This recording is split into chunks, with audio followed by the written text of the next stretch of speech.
to Newcastle Fans TV, the live match watch along for Southampton. We're going to jump straight into it with myself, Matt, and Brandon as well. But before we do, let's take a quick word from Lee about our sponsors today, OneFootball. Sam, what are you doing? I'm just checking through all my football apps just to get some of the latest news. Well, you don't need to. You need the OneFootball app. The OneFootball app sponsors Newcastle Fans TV, and it has all of the latest breaking news, putting loads of articles together. Even Steve Bruce is on there when he's been announced as West Brom manager recently. It's all up to date. The best thing about the app, it pings when there's breaking news. You need it, Sam. Get downloading the OneFootball app. The link is in the description for that. I'm downloading it now. Like the lad said, link in the description for that one. It's the only app you'll need to stay up to date with everything Newcastle United and everything football. Right then, on to today's game. We're playing Southampton on a Thursday night, which is weird to say. It's a game that was rescheduled. Yeah, I like it, yeah. It's a game that's being rescheduled after the COVID/injury postponement in January. Of course, we'll get on to Ralph Hasenhüttl's comments about that later. But yeah, it's been rearranged. We're in a much better position now than we were then. Brandon, how are you, mate? You looking forward to tonight? Definitely. I always looking forward to Newcastle played. After seeing the player, after seeing the starting 11, a little bit gutted, to be fair. Jolinton being dropped. I know we're coming up to it soon, but I felt confident before the starting 11, but slightly less now than I was before. But I think we have good moral, good attitude on the field now. We're more of a team. So still everything is possible, of course. Yeah, everything is possible. Yeah, we'll get onto the team news before kickoff. Just under half an hour to go. Kicking off at 7:30 and not 7:45 like we usually would. No terrestrial streams in the UK, so if you've got to find a way to watch it tonight, just enjoy the game. But we'll be keeping you company all the way through to the final whistle, and afterwards as well. Steve and Nathan will be joining us later on, and Liam hopefully will be joining us for kickoff at some point. But yes, we're on a run of 8 unbeaten games in the Premier League, Brandon, stretching all the way back to Boxing Day, that 1-1 draw against Man United. We've got to have some confidence going into today, don't we? Yeah, that's like I said, I was confident, and I said as well on last weekend's stream.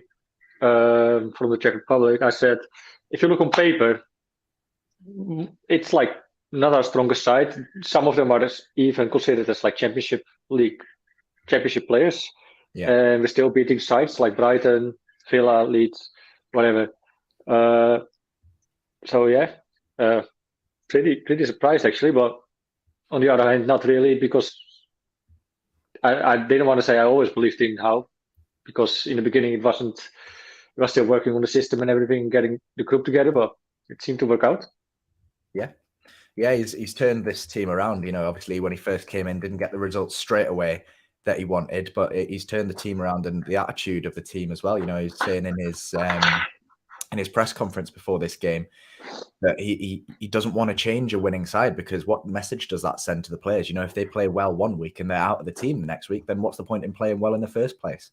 Yeah. It's a good mentality to have as a manager. Besides, as well, it's a little bit unfair if you take players out who are actually performing well.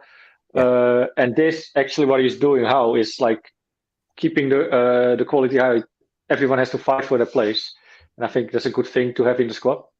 Yeah, absolutely. It's healthy competition. You know, those players on the bench know that they'll get a chance if and when they're called upon, and if they perform well, they'll keep their place in the team. They know that, and obviously we've seen a little bit of rotation, but not a whole lot since we've been on this good run of form. We'll talk about the changes made tonight.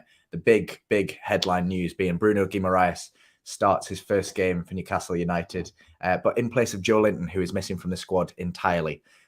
We'll talk about that a little bit later on. Eddie Howe said no fresh injury concerns in the press conference, but today it's been revealed that Jolinton's picked up a slight knock. We understand it's a slight knock, not a massive one, and he should be in contention to play against Chelsea on Sunday. So before we look forwards to this game, Brandon, we'll take a quick look backwards at the games that we've been playing recently. 2 wins on the bounce, 2-0 against Brentford away from home, and then that crucial 2-1 win against Brighton last time out. Wasn't the prettiest performance, was it? But it's good to see that we can see out the results like that rather than throw them away now.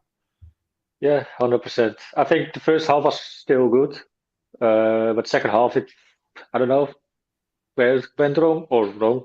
We still won, but why the performance wasn't like the first half. I also don't think the midfield didn't have their best day, all of them individually. Joelinton did though, but yeah, I don't know. Maybe they were too much trying to defend the 2-0. Maybe they got a little bit too confident and too comfortable after the 2-1 up going into the second half. That's the only thing I could put it on, really. Yeah, no, it was a strange sight considering how confident we've been playing recently. But, we're still, this season, we've given away the most points from winning positions of any team, still giving away 21 points from winning positions. So it was good to see that we actually held on to that result. It actually bumped us up the table a little bit towards Brighton. We'll take a quick look at the table shortly. But yeah, the key at the moment is we're beating teams that are in and around where we are in the table as well. We're not taking big scalps off Liverpool and Man United and City, but we're beating the teams around. We drew Man United. That's where our run started, really. Yeah, well, exactly. Yeah, but then follow it up with a draw against. And we actually should have won that game. Yeah. But that was Man United game. That was the start of a good run. A draw against Watford, that's a point on the board. 3 against Leeds United, who are now below us in the table. They've got a good game coming up against Aston Villa tonight, so that's an interesting one to keep an eye on. Then, of course, the 3-1 against Everton, who we play again next week. 1-0 against Villa, 1-1 against West Ham, who are flying high in the league. And then, of course, the 2 results we've mentioned, Newcastle United 2, Brentford 0. And then last week's result, 2-1 over Brighton. So, it's a lot of positive results. There's some good teams in there, but we're beating the teams that are in the relegation zone and around the relegation zone, which is key to keeping them down there, isn't it? Right. We should have done it earlier when I went over for the Brighton game. I went to the away game in Brighton. We drew there 1-1, shouldn't have won. And then I went to the Norwich game. I've met you there actually in Newcastle, and that was also a draw. I guess it was also 1-1. So we should have been beating these sides already at that time to be more comfortable earlier on. But I would say just trust the process, I guess, in how we trust. Yeah, in how we trust, exactly. Well, speaking of how, we'll talk about the lineup today then. I'll quickly share my screen so everyone that hasn't seen it at home can see it as well. Yeah, we've already mentioned, that one massive change. Bruno Guimaraes in for Joelinton. Full starting lineup, Martin Dubravka in goal, of course. The rest unchanged. Kraft at right back, Cher and Dan Burn, who have been absolutely immense in the past couple of games. They're starting at centre back. Matt Targett in at left back. He used to play for Southampton. I believe he came up through their academy, so it'll be interesting for him to return to his old stomping ground tonight. Midfield 3 of John Joe Shelby, Joe Willock and Bruno Guimaraes. John Joe Shelby wearing the captain's armband, of course. And then a front 3 of Jacob Murphy on the right, Ryan Fraser on the left, and Chris Wood up front. I would imagine that's the way they'll line up on the wings. Are you happy with that side? Obviously we've talked about Joelinton being out, and it's a big miss for us. But apart from that, we can't really fault the lineup, can we? No, I think this is our strongest side that we can put out. It's far from our strongest sides. But I just want to light out someone actually is Matty Targett. Straight from the start after joining us, how solid has he been? I mean, he goes sometimes a little bit under the radar, like because he's so solid. It's not always outstanding, but it's more than solid. And some fans don't even mention him sometimes, but I think he's getting, how you say that, a little bit underrated. Yeah. But absolutely, yeah. What an improvement here. Yeah, and we're looking to pick him up as well. 15 mil. Yeah, that's a steal.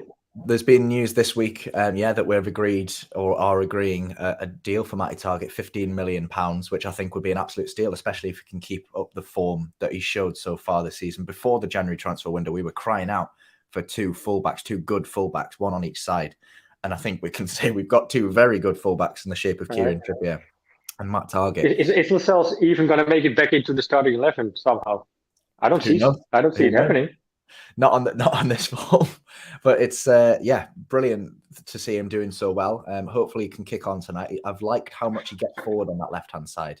He's a nice attacking fullback. Yeah. So I like the attacking side of his game as well, which we don't always have from our fullbacks. The end product is not always there. The crosses can be a little bit more precise, but he's getting there for sure. Yeah, absolutely. Same with Ryan Fraser. Yeah, Sorry, mate. incredible. Ryan Fraser nominated for Player of the Month, Premier League Player of the Month, which is, I can't remember what it was. Joe Willock last season, that the last time Newcastle player was nominated, and he won it as well. And I saw that interview that he did to Newcastle United TV. Sorry, I wanted to say Newcastle Fan TV. He's so humble, He's just saying like, I'm probably not going to win it. Look at the names on there, but I think he's a really good candidate. I think he's getting himself a little bit like he's talking himself a little bit down there. Yeah, no, he doesn't give himself enough credit. I think he's been fantastic under Eddie Howe, and we saw flashes of that at Bournemouth when he paired up with Callum Wilson as well. They were a deadly little duo, and he's been doing that with Chris Wood as well. Quick word on Chris Wood. Hasn't got off the mark yet for us, but his performances have been top-notch. He's a fantastic player for us, bringing the rest of the team in, isn't he? Yeah, I think some people don't really see it. They say he's not scoring goals. He's not doing like what he's supposed to do, scoring goals, but it goes a little bit under the radar, like the work he's actually doing for us, the physicality up front, holding the ball up, that makes room for Murphy and Fraser. And if you look at the first goal against Brighton, how he turned away from Dunk, was it? I think. Yeah. And just set off Murphy. Yeah. Brilliant Play. I mean, I've got a sneaky feeling that he might get a goal tonight, Chris Wood. I'm hoping that I'm right. But we never know. We can't. If there's one who deserves it, I think it's Wood now. Yeah, definitely. He might be waiting a little while longer, but hopefully not. Hopefully he gets off the mark and it opens the floodgates and he can get maybe 10 before the end of the season. I'm joking. One player that is missing. You never know. Yeah, well, you never know. One player missing entirely is Allan Saint-Maximin. Apparently picked up an illness while training this week. We don't know the extent of that. Obviously, played a little part last weekend. Is still recovering from an injury, but he's not even on the bench today. I'm not sure. Saying that he's sick. Yeah, illness. It's been announced by the club that it is missing out through illness, so we're not sure to the extent of that. Will he be available for Chelsea? I think that he's travelled with the team because the team will be staying down in the south of England after tonight because we play Chelsea. Same thing with Joelinton. They say it's down to an injury, like a light injury, but I think it's a little bit of a forced injury and illness. I think it's just like giving the players a little bit of rest. Yeah, for Sunday's game. It very well could be. Chelsea, as much off the pitch as they're in trouble, they are a very formidable opponent on the pitch, so it would make sense that he's resting some solid players for that game. Quick he has to rotate now, at least. Yeah, like he has to rotate. He wants to have he thinks Guimaraes can also do the job that Joelinton is doing against Southampton now, and you want just to have your strongest side as we can out against a team like Chelsea. That shows a mentality for Howe. If he does that and they both play, shows that he's going there to win. Yeah, that's one battle to look out for in the midfield. Bruno Guimaraes versus James Ward-Prowse today. That'll be incredible. Obviously, James Ward-Prowse, the big danger man for Southampton. Just a quick run through the bench before we do move on to that full Southampton lineup. Darlow, Dummett, Lascelles, Ritchie, Manquillo, Almiron, Gale, Longstaff, and De Ball. Am I saying that right? De Ball? Is that right? I don't know. De Bolle. De Bolle. There we go. He's Belgium, so yeah. His name, you would say, it is as like in Dutch, De Bolle. Nice. So pretty strong bench aside from De Bolle there, who's obviously been in the matchday squad a couple of times already. Not too much to add going forwards. Gale and Almiron probably being your most attacking players, but Matt Ritchie back from injury, which is nice to see him involved in the matchday squad as always. We'll move on quickly to Southampton's starting lineup. We're about 15 minutes away from kickoff. Let me just quickly search it up. 15 minutes away from kickoff. Southampton going with a fairly strong lineup today, pretty much as expected.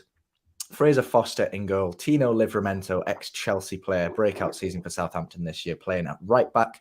Jan Bednarek and Salisu in the centre-back positions, and Kyle Walker-Peters. I'm not sure which side Walker-Peters and Livramento will take, but one of them will be at right back and one at left back. Holding midfielder Oriol Romeo. Then the central midfield partnership of Stuart Armstrong and James Ward-Prowse, with El Yunusi, Armando Broja, and Che Adams up top. Very strong side, Brandon. Apart from Ward-Prowse, is there anyone in that side that you look at with a little bit of fear? Walker Peters coming from the back, probably. Che Adams, Foster, of course, but that's just the goalie, of course. But it's a strong side defensively as well. I think they're on a good run. I mean, don't underestimate them. Yeah, no, I correct me in the comments if I'm wrong, guys, but I think that Southampton haven't lost in the Premier League at home in 5.5 months, which will be some record for us to break. One person that I do want to pick out is that striker, that big man up top, Armando Broja, on loan from Chelsea. He's got 6 goals in the Premier League this season, which is quite a decent return for a young lad. He's a big physical player, but he's good with his feet as well. Dangerous man, but you don't hope that, you know, with him being so young and maybe lacking a bit of experience, that Fabian Schär and Dan Burn can handle that kind of player. I actually think we'll see after the game that Broja is still in Dan Burn's back pocket, probably. the way they're performing at the moment, it's insane. Yeah, he's been incredible. I mean, I was talking with my friend who's a Middlesbrough fan, and he was asking who I think is going to be captain next year. And I said it's a toss-up between Kieran Trippier and Dan Burn at the moment. But obviously, Trippier's out injured, but bloody Burn, local lad at the back, he's been absolutely immense since he's come in. One of the signs. I think Lascelles lost it. Yeah, unfortunately. I don't even think next season he will play anymore, Lascelles. We will buy... Maybe we get Rudiger on a free from Chelsea. Maybe. You never know. You never know. Could be a good third option. One player on the bench to look out for Southampton, though, is Adam Armstrong. Obviously. Ex-Newcastle. He'll be gagging for a goal against us, I imagine. So he'll be one to look out for when coming on against tired legs later on in the game. So a decent side for Southampton, pretty much as expected from Newcastle. It's going to be a tasty one. I'm very excited. We'll quickly move on to the score predictions. We'll get everyone in the comments to join in as well. So let us know in the comments down below what your score predictions are for today's game. We've already had one from Adam here.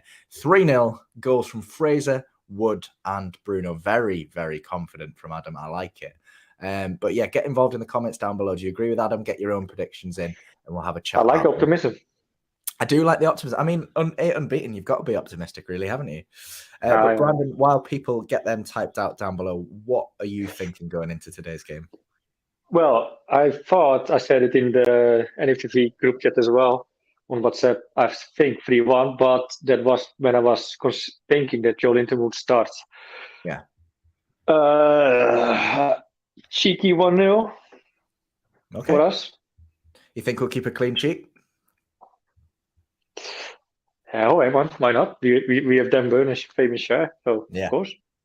Yeah, we just can't give any free kicks away on the edge of the box because you know about James Ward-Prowse. Yeah, that's dangerous. That's legal. If we can deny that and how do you say that? Make sure that doesn't happen. We're fine, I guess. All kidding aside, 1-0.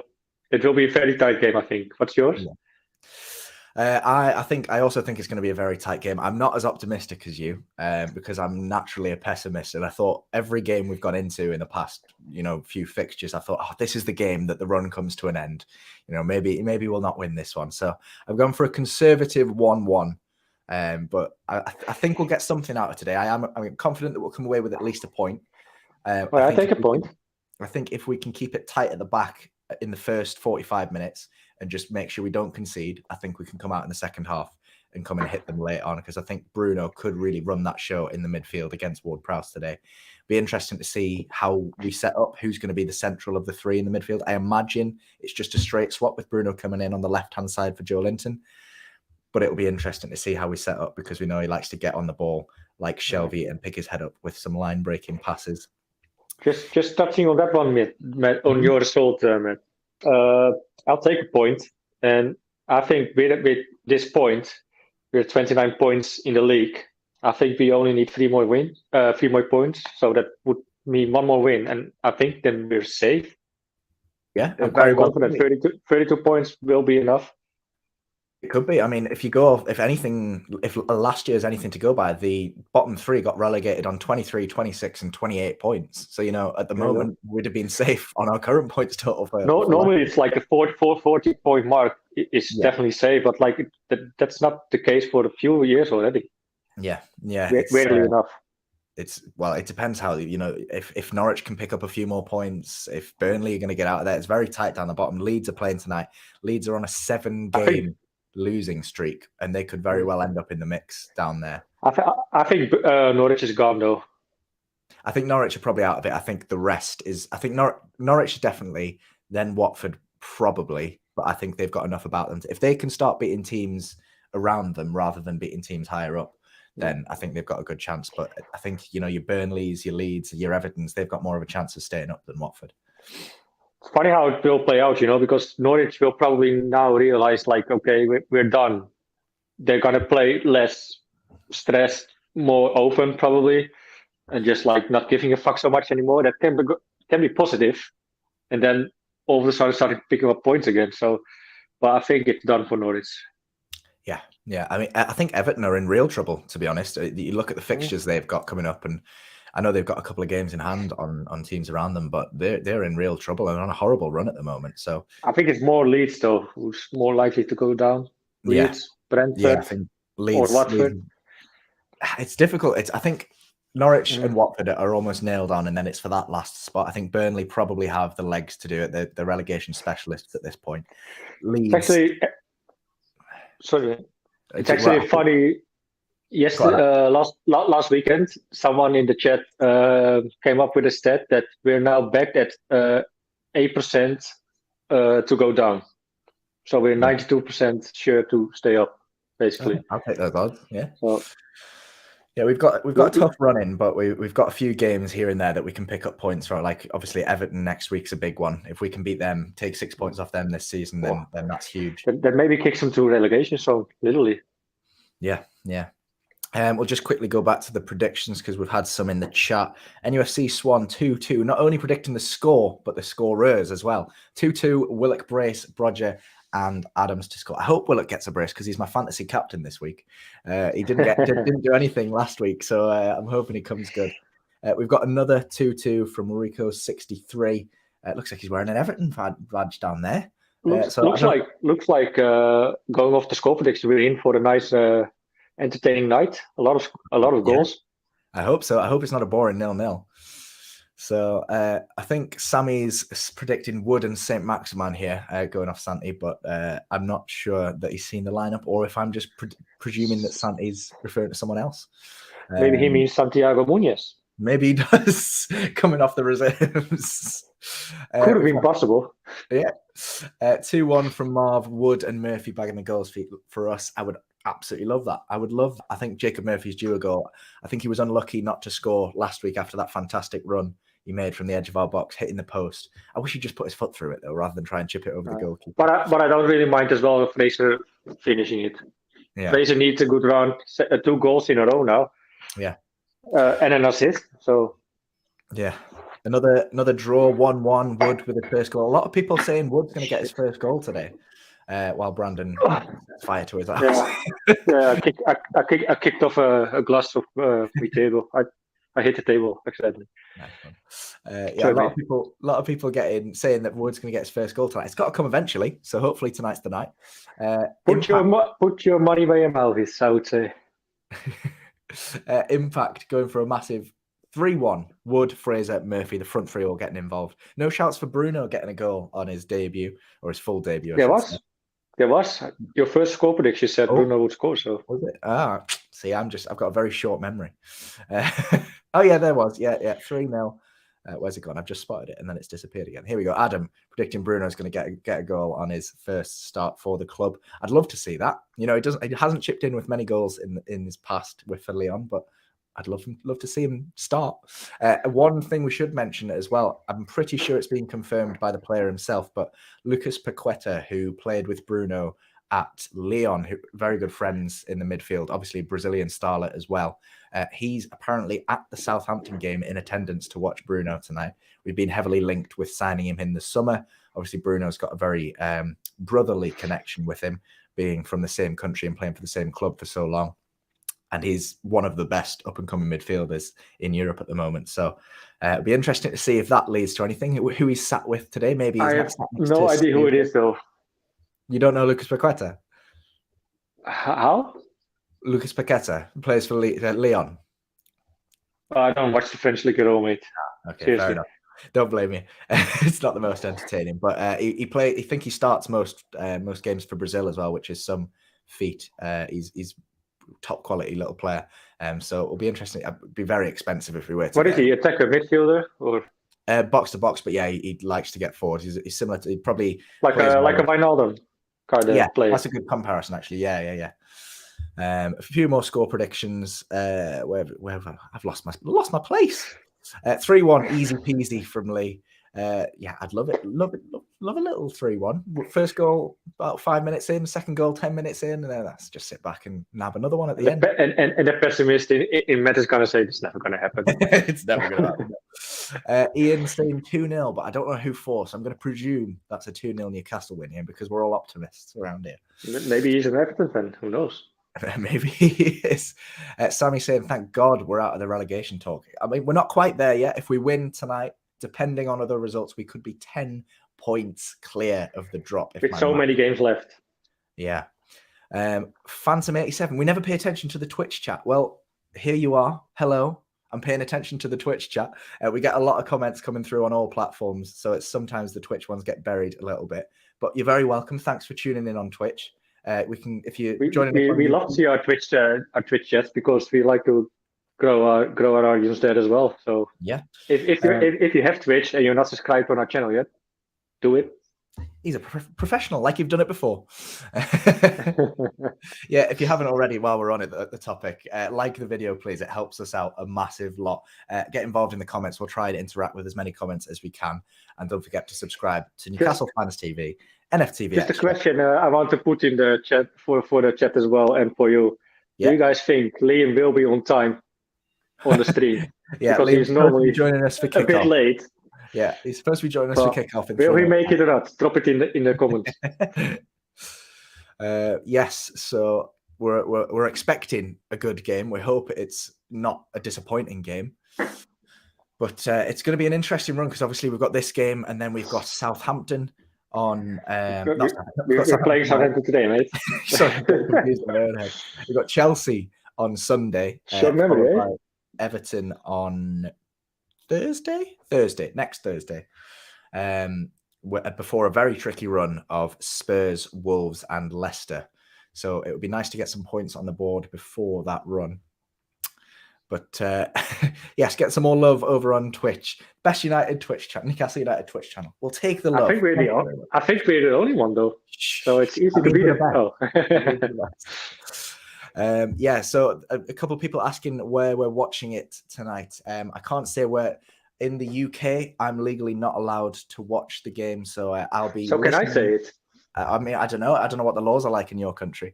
But Adam, the quick question in the chat is: the One Football app the best app available? Well, if you're after all your footballing needs and up to date with everything Newcastle, it is absolutely the best app available. And if you haven't already got it downloaded, get yourself it downloaded. The link is in the description down below. They're sponsoring the channel. Thanks to One Football. Thanks to Adam for posing the question as well. But yes, Brandon, how are you going to watch the game today? Are you going to watch the game? Of course, I'm watching it now. It's the lineup now. I'm not going to take the risk to say when we watch it, to be fair. I might get kicked off the channel. Whether the laws might be different here, but it's so weird though that they're not have at least a stream or like even a paid stream. I would pay for it if I could to have like high quality and everything. Why the UK doesn't allow that or the Premier League? I think there's loads of fans who still want to watch and maybe put a £2 or £3 down to watch the game. Yeah. It's easy money, my opinion. Yeah. I mean, help each other out in the comments down below if you do have a stream to watch it with. Let each other know. Help each other out in the comments down below. I'll be trying to find a radio stream to listen along to the game, which should be fun. But yes, the kickoff is just around the corner. Hopefully Liam joins us soon. We are expecting him. A couple of more score predictions. We've had 3-1 from the JMK08, 2-2 from Carl, and NUFC Swan telling us we've kicked off. Thank you very much. Oh, let me quickly put my headphones in.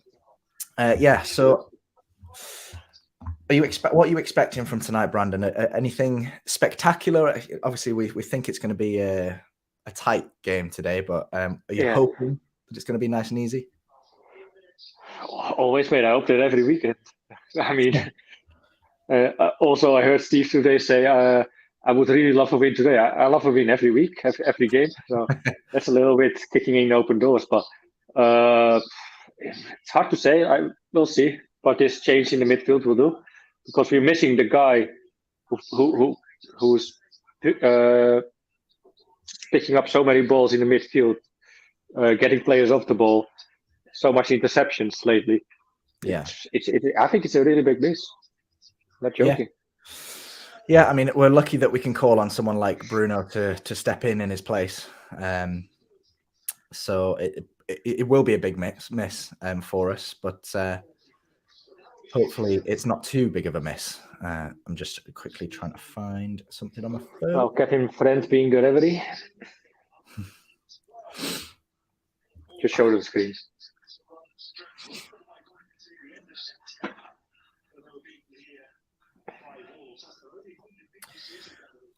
Yes, I've got the Leeds Aston Villa game is kicking off in 15 minutes time, and I've got that on in the background as well, so I can keep us up to date with that if I need to.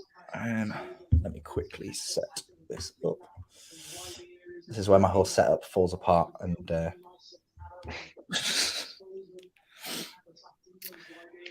Hasenhüttl. Yes. Oh, yeah. Well, what I don't know. Did you see? You wanted to touch on that still. Yeah, I do want to talk about that, because did you see what he was saying? I mean, obviously, when the game got called off, he was whinging, complaining that we've got all these new players. That I've noticed when it was supposed to be played, but he was complaining about players being bought in the transfer window, blah blah blah. What did he say this time? What he was saying exactly the same thing. Because I haven't seen his okay. Yeah, he was just repeating himself. We have to prepare for a completely different game to the one we would have prepared for a few months ago. It was just a load of waffle, because it's just like, yeah, fair enough. We've had the game postponed and we've got 4 players in, but at the end of the day, for example, I don't know, Burnley. We played them we played them before the transfer window, but we're also playing them at the end of the season, and we're going to have the players that we signed at the end of the season against Burnley. So why is it fair that we don't have those players against Southampton and we do have them against Burnley? It's just the way the cookie crumbles. I would like to say something on that, on what Hasenhüttl said. Like they had the option as well to buy players. So there was fair chance to buy players, and besides that, these things hopefully never gonna happen again. It's difficult, different times. Corona, games get postponed a lot more, but that's not gonna be the case always. So I mean, wait, man. I mean, so yeah, it's weird. Like he's basically saying, because even if it's bad weather, then a game has to be suspended. You can't, and it has to go into the second half of the season after the January transfer window. They also are not allowed to use that players. I mean, it's different. It's different times now, and it will get better. Next season, it will probably never happen anymore. So yeah. Stuff. We had multiple games postponed. We had this one and Everton. I don't see. It would have been a different manager when it got postponed. But Everton had loads postponed. Yeah, I don't see why no one else has complained. We've had Klopp complaining, fixture congestion, blah, blah, blah, but no one's complaining that, oh, you spent this amount of money and it's not fair because, you're stronger now than you were then. But yeah, that's just the luck of the draw. We were on we signed players, but at the end of the day, our best players have been the players that we already had. Joe Linton, Fraser, even the signings that have signed, the best ones have been Matt Targett, who we got on loan, and Dan Burn, who was like 13 mil. And obviously Trippier, but he can't play today. It's like, yes, we're starting Bruno, but that's just because Joe Linton's injured. It just really riles me up that he's whinging. He's just making excuses for himself before the game's even started. You know how I would call that? Go on. He's just scared, man. Yeah, he's scared. Terrified of the mighty Mags. Up the Maggies. Up the Maggies. Joe Willock would say. Yeah, I love Joe Willock. I'm very. What do you actually? Let's talk about Joe Willock for a bit because he didn't have the very best start to the season. Obviously we paid a lot of money for him. To put it politely. Yeah, didn't hit the best form. Looked a bit unsettled. Let's just say how it was, or is. He was shit in the beginning of the season. Yeah, he was very poor. I think it's safe to say. But obviously, since Eddie Howe's come in, he looks like a different man, especially in this new system of a 3-man midfield. It took him a little bit of time as well under Eddie Howe, but before he just started to pick up form again, he was just not confident anymore. Just I don't know, sloppy. Yeah, and just so rushed. I don't know, not getting into the right positions, and now he's having that good flow. So he's getting into the right positions. Yeah, making the good runs, seeing people, because he's just more rested between the ears as well, I guess. Yeah, because the pipe is good now. So yeah. It's good. What a good run of games can do. Yeah. To a squad. Oof. What minute you're on, mate? I'm on 5:20, 5:30. So I'm a little bit behind, but it's nice to see Bruno taking a shot on goal there. Picked his head up. From what I can hear. Oh, you can hear it? Yeah. Yeah. Oh, should I turn it down or? No, not you. I've got it on in here. Oh, right. But yeah, we seem to have started positively. That midfield three are pushing up as a unit, which is nice to see, putting high press on Southampton. Started brightly.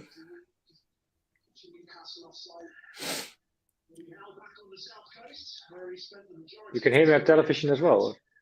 Only a little bit, but it's fine. Okay. Maybe it will give a little bit to the people watching who can't find the stream. Yeah, yeah. If you're tuning in, and you can't find a stream. You're more than welcome to join us. We'll try and give you a play-by-play commentary. I might be a little bit behind, but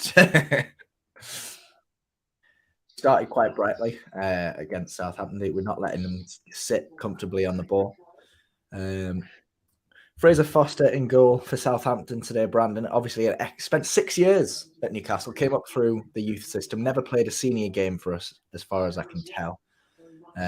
Was obviously out on loan quite a lot. Left us permanently to join Celtic, and after Celtic, he's been at Southampton ever since. Very solid goalie. Solid, but he's not better than Brand. You got to respect his career. I mean, I always liked him like a player. Mm-hmm. He's not bad. I mean, no, not at all.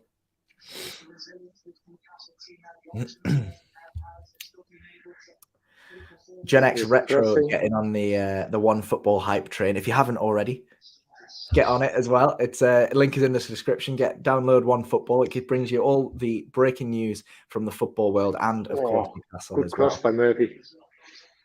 Towards his foot, Becker clears it. You know, just the fact that Howe is our manager, what I like the most is just we're actually pressing forward instead of just sitting at the back, being lazy and hoping we don't concede a goal. Yeah. I just like the pressing, the high press. We've got Fraser Foster. But it's controlled though, because Leeds did it with Bielsa, and it always bites them in the arse. Yeah. Mostly, if they do Leeds and it works out, they look like they look like Barcelona from like 3-4 years ago. But if it doesn't work out, they always concede goals. Always. But we're doing it controlled, the high press. Yeah, I think we're good at picking our moments to press. It's Have you like seen the Trippier podcast with True Jody? I've not watched it yet, but I've heard good things about it. You should, mate. You should. It's very interesting things he said. Trippier also said, like, we're just getting drilled so much on training when if we're pressing, where you should stand and things like that. And if we don't do it correctly, we have to do it again. You should watch the podcast, mate. It's good. Yeah, definitely. Shout out to True Jody. And on the topic of podcasts, there's been a new Greenwood and Mulliner show this week with Robson Green, and it's an absolute corker. You can find it on our channel after the match today. After we've got loads of content coming up for you. We've got the watch along. We'll have scoring the players and the live fan reaction as well. And of course, we'll have reaction from St. Mary's. Lee is there as well as Carl. I think they're the only two that's gone. With his brother. Yes, yeah. So we'll have reaction from St. Mary's tonight, regardless of the result, a bit later on. Yes, but stay tuned here, and we'll bring you the scoring the players. But then once the game is over and we've scored the players, you can get involved as well. So stick around. There'll be a link in the chat. You can join and have a chat with us. Let us know what you thought of the game. Tell us if we're chatting rubbish. It's nice to get along. What I usually do. Never mind. That'll be Steve and Nathan hosting the live fan reaction, I think. Starting, man. Brandon getting the snipped up, a bit peckish. Oh, wait. What have we got there? Strong. We got spicy ones. Oh, yeah. Chili and lime. Yeah. Reluctant Gamer saying Chelsea have gone 1-0 up at Norwich, which is obviously good for us. Keeps Norwich well and truly in the mire. I will just quickly check to confirm that. I imagine it's true because I don't know why you'd be lying about that. Yeah, it is. Trevor Chalobah scoring from centre-back somehow. Mason Mount with the assist in that game. That's good for us, obviously. Other games going on tonight. Wolverhampton Wanderers hosting Watford, and then Leeds United versus Aston Villa kicks off in around 3 minutes' time. That one's on Amazon Prime if you wanted to have a different game in the background. I think Liam's joined us, and he's all ready to go, and I think he is anyway. Hello. Hello. What, are you gone back to the 1920s? Why are you black and white? I'm not black and white. After the white wall. It's just you're all washed out. It's probably this shit camera that I bought. How are you doing? By yourself. How's the game been? It's all right. We're playing quite well, Brandon. not much really. You get two corners. We're saying Wolves have scored as well, so we'll quickly check that one. Yes, they have. Wolves 1-0 up against Watford. So other games at the moment going our way. Watford and Norwich both losing. So let's have a quick look at the current table. How's Bruno been? He's good. He's pushing up with the ball. Positive play. He's had a shot being deflected behind for a corner. It's been a pretty open game so far, but we've seen the better of the chances. I thought Soccer Steve was doing this. He's coming on for the... Well, he's definitely for the fan reaction. I think he'll be on for scoring the players as well. Liam, since you joined, I hear myself in the background, just like with a small delay. How's that? You know? Yeah, I think there's a bit of an echo with coming out your speakers. I don't know if it's what it is. Is that any better? Hello. Hello. No, not much better. I don't know what's going on.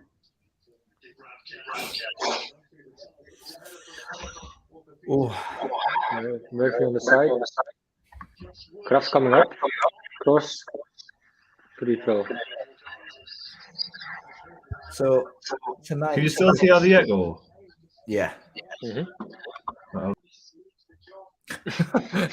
I guess that solves the problem. Yeah. Yeah, Adam, we've got a bit of a problem with Liam's or did you microphone. actually kick him? You're like, fuck him. I've had enough of him. Off he goes. Chelsea 2-0 up against Norwich, Well apparently. done, Bruno. Mason Mount scoring this time. So 15 minutes gone Good in the ball. Chelsea game. And Norwich 2-0 down, absolutely capitulating against Chelsea. That is some... They're done, mate. They're fucking Yeah. done. So Bruno had some nice moves there. yeah. You're maybe still to see it or it just had. I keep my ears peeled. Okay. Oh, you're listening? Yeah. Okay. But yes, so as the It's always lovely to listen to the radio, right? Yeah. Old school. Yeah, got to. It's the best way to do it. Obviously, get the watch along on and then listen to the radio. That's how I do it every week. I'll quickly share my screen and have a look at the Premier League table as it stands. So regardless of whether we win tonight, we can't actually go upwards in the table. I don't think we can go down. See it when on my phone. Yeah, sorry. Sorry. But yeah, I think tonight anyway, we can't actually move up or down. We can't get enough points to overtake Brighton, and Brentford don't actually play tonight. So they can't overtake us.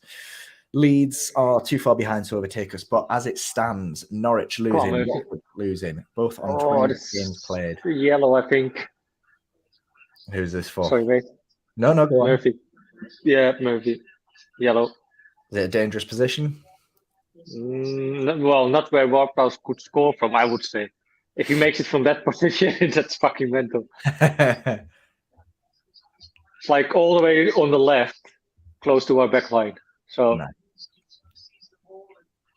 Oh yeah, I see it. Well, he got booked for that. Yeah, well, it's a bit early to be. I don't mind him. If it would happen the opposite way, I would yell for a yellow as well. So yeah, I think it's a fair one. Yeah, fair enough. Yeah, he's a bit late. Go on. Clear it. Fraser hit it. Good. Fraser clears it. Yeah, Kyle Walker-Peters starting on the left-hand side and Livramento starting on the right-hand side for Southampton, which is a bit worrying, given that our weakest side is probably the right-hand side. And Kyle Walker-Peters, as we've just seen, is a quite talented attacking player. Oh, Liam's back. Let's hope the echo is sorted out. I don't think so. Hello? No. Six, I can't hear any echo whatsoever. Have you got any headphones or anything like that? No, because I can hear someone's telly in the background. That's Brandon, yeah. Well, that's my TV.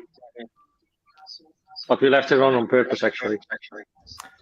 Fabian Schär is down injured at the moment. It looks like his groin or hamstring.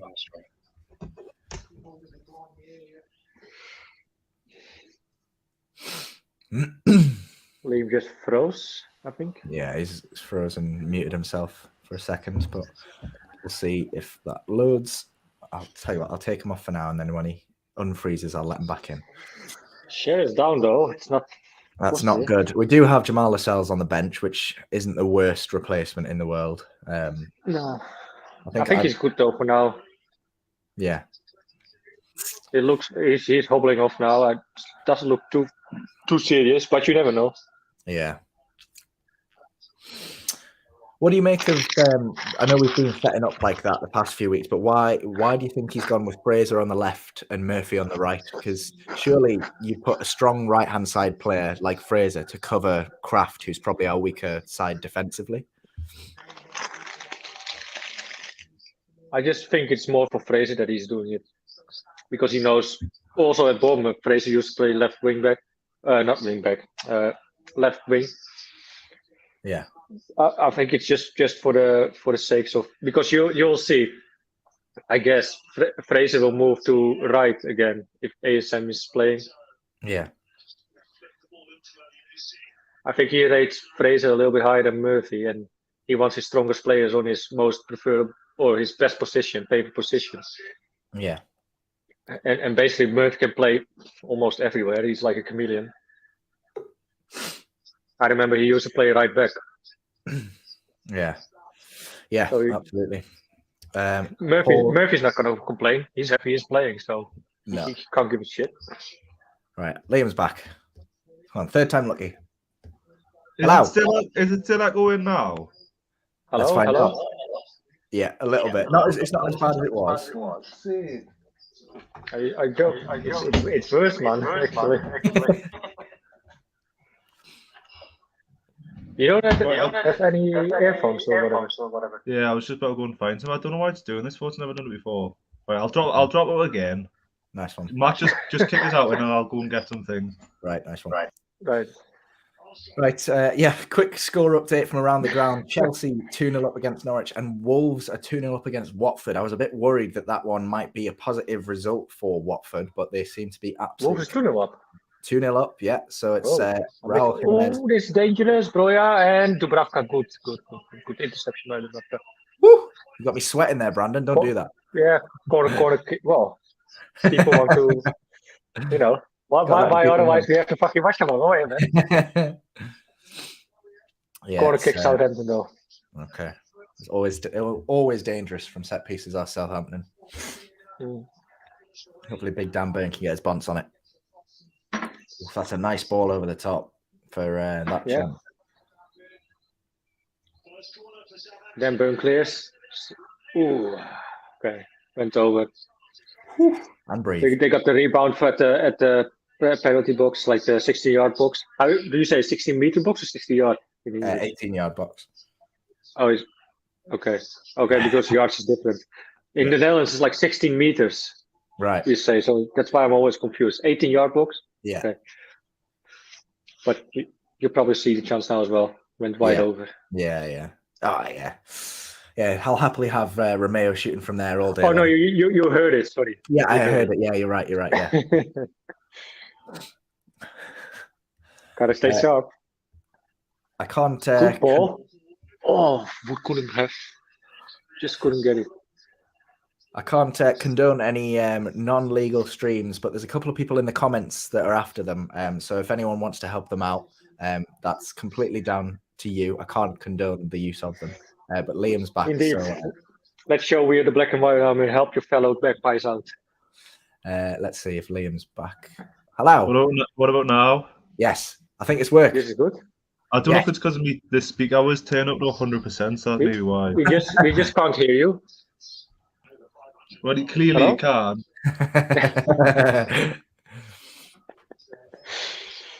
Looks much better on you as well, mate. The headset. How are you feeling about tonight then, Liam? All right. To be fair, I think it's probably going to be a score draw, Mitel. Yeah. I think predictions-wise, I said 1-1. Brandon says squeezing a 1-0, and then we had a lot of 2-2s and 1-1s and 1-0s in the chat. A lot of people backing Wood to score. Yeah. So I told them, put your money where your mouth is. You might make some good quick. Did I see that we're staying down like the London way until after the Chelsea game? Yeah. We're I don't know where exactly we're staying, but we're staying down south. So all the squads that could be available for the Chelsea games travelled. So I think Joe Linton and Allan Saint-Maximin have both travelled with the team. They're just not there tonight because I think if they travelled back up, they would have had to Shelby, man. Oh, this is dangerous. They would have had to travel back. Shelby loses the ball in midfield. Oh, it's bad touch by Broja. And he whips it over. Very bad touch, first touch. So that's good. We are denying the corner, but they clearly get the corner out of it. Not sure if Dubravka hit that though. Let's see. You can finish first touch. What? What you say? now, girl. So they'd have had to travel back either tonight or tomorrow, and then they would have had to travel back down. Yeah. So I think if they stay over, they might get a day's training in down there. Essentially, saying they're all going around Ritchie's place for a curry after the game tonight. So yeah. Well, Arsenal and the 23s were training at North Shields during the week. Yeah. Oh, where do we go? Good. Come on. Come on. Quickly. Why so slow? Murphy, go away, man. Do you know what Joe Linton's injury is yet? Not confirmed yet. He said it's a slight injury and probably available for the Chelsea game. So hopefully he's Oh, available. bad ball by Guimaraes. It Jesus, depends plays it to Kindle. depends Not how bad. Bruno plays tonight, whether he gets back in or not, I guess. Well, you're not gonna like what you just saw. He just played in the midfield, the ball straight to Jason Tyndall. Get him on the Who's like pitch. who's being the enforcer like Joe Linton is? Has it been Willock or? I don't know. I'm guessing Bruno's I think I think nobody really yet. Yeah. I think we kind of missed Jolinton. I'm not liking the way they look at the live. I would chat like to say going. Guimaraes. I don't think it's going to go very well tonight, lads, judging by the live chat. Why? Apparently, we've conceded. I've not had it 100% confirmed. Brandon will be the first one to tell us if it's gone in. We do it all the time, man. Apparently, Stuart Armstrong scored for Southampton.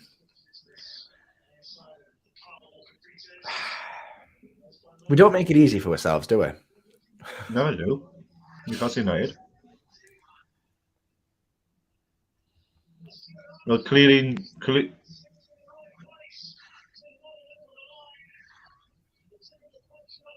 We can hear it. Brandon, come on. We're waiting eagerly for you to say something, mate. Oh, nothing happened, man. Oh, nothing's happened. You've got the biggest grin on your face. Your facial expression hasn't changed. Like, I think there is some fake news going on. I mean, I don't know what everyone is watching or listening or happening, but it's maybe some. Stuart Armstrong even playing? Yeah. He's on the left side of midfield. Oh yeah, they have scored. Fuck's sake! Oh wait, Brandon, you're supposed to be our source of news. I know. I saw it already for a long time, but I was just hoping if I keep my mouth shut, somehow What, it doesn't happen. Hey, my fucking what? My internet stops. What's this? Oh no, the stream just stopped. Okay, weird. Terrible defending, mine. That's such a poor goal to concede.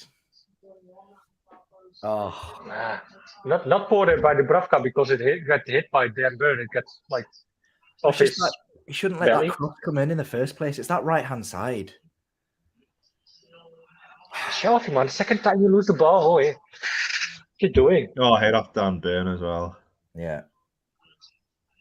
Yeah, that's why Dubravka couldn't get it. But So it could go down as an own goal. Ah, no, it looks like it was on target.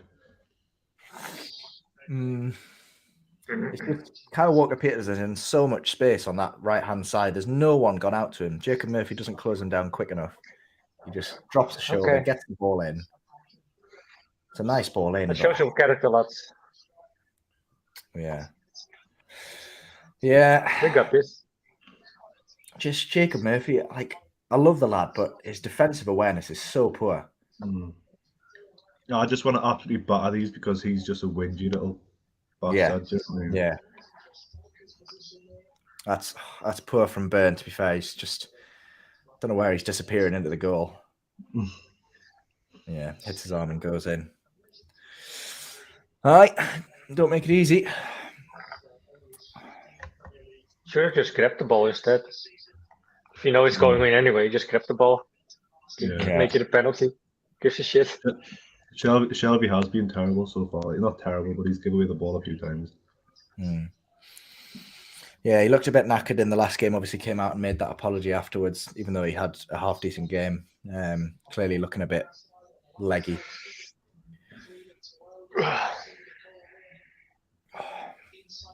Oh, well. Tough going forward. Okay, it's time to show some character now. That we show that we can come back from being behind. Well, it's not the first time we will do that. We've had all sorts of wins recently, haven't we? We've had drubbings, we've had clinging on by the skin of our teeth. We haven't had one that we've come from behind to absolutely hammer them yet. So,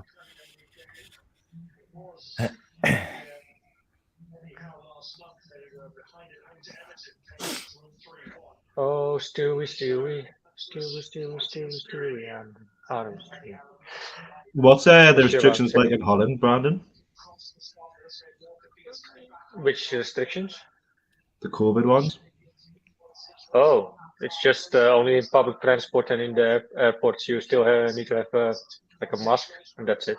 Yeah. I got kicked out when I was on my way from Czech Republic to the Netherlands in Germany. I got kicked out at Burger King because I didn't even had a mask anymore. And they said like, you need to have a mask. I said I don't have one, man.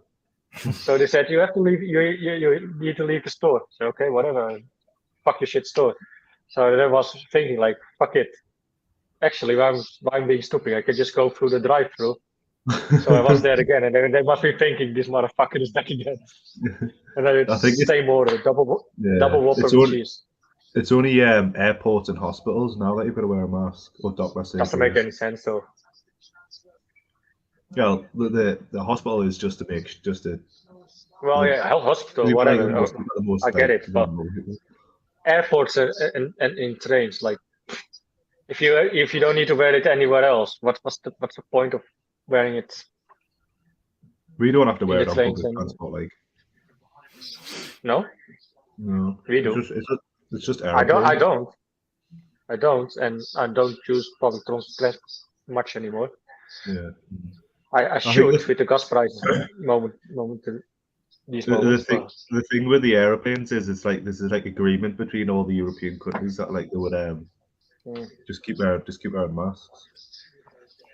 Probably because after you go through border security, you're in like no-go zone basically. Yeah. It's weird though because you can't queue at the toilet, so you've just got to watch the toilet when you're in the airplane. You do? What? You do? Yeah, so you've just got to stand there like staring at the toilet, like and run to the toilet before you down. And if the door's open, immediately go. Yeah. I'm back in an airport. When I was flying, sometimes and you still needed you needed a mask. All I did is like ordering when the stewardess came. I ordered always 2 beers so I could go all the time being like, I'm still drinking. Even when it was empty, I just pretended like I was drinking, you know. I'm going back to Tenerife on in 2 Mondays. In 2 Mondays. Supposedly it's 1-1. Is the chat lying? Is Brandon going to do a fake smile again? Go on, Brandon, you got it. Oh, if it's Wood, I'm going to hit the roof. I fucking love that lad. I can't get enough of Chris Wood. He gives me a stonk on. He gives you a Wood. He gives me Wood. Go on, Brandon. Don't let us down, lad. Mate, it's nothing yet. We're still on the same stupid grid as still on our own half. We're still on our own half. Wait. Fraser on the left-hand side now. Place it to target. Back to Fraser. Fraser back to Shelby. Whips it in. Shelby. Wood. Yeah, it's Wood. Get in. You couldn't have been left Get in. Right. Ah. Get in. Fucking let in. Finally. Chris Wood. I fucking love it. Chrissy Wood. My fellow countryman, sort of. Everyone in because my dad is from New Zealand. He's not even anywhere close, your fellow countryman. Mate, my dad is born in New Zealand. I know, but he also claimed like half of Europe's your nationality as well, so you can't say much about that. Yeah. Whatever. Leave me alone, man. We said pre-match we had a feeling that Wood would get off the mark today. Everyone in the predictions was saying he would as well. And they were right.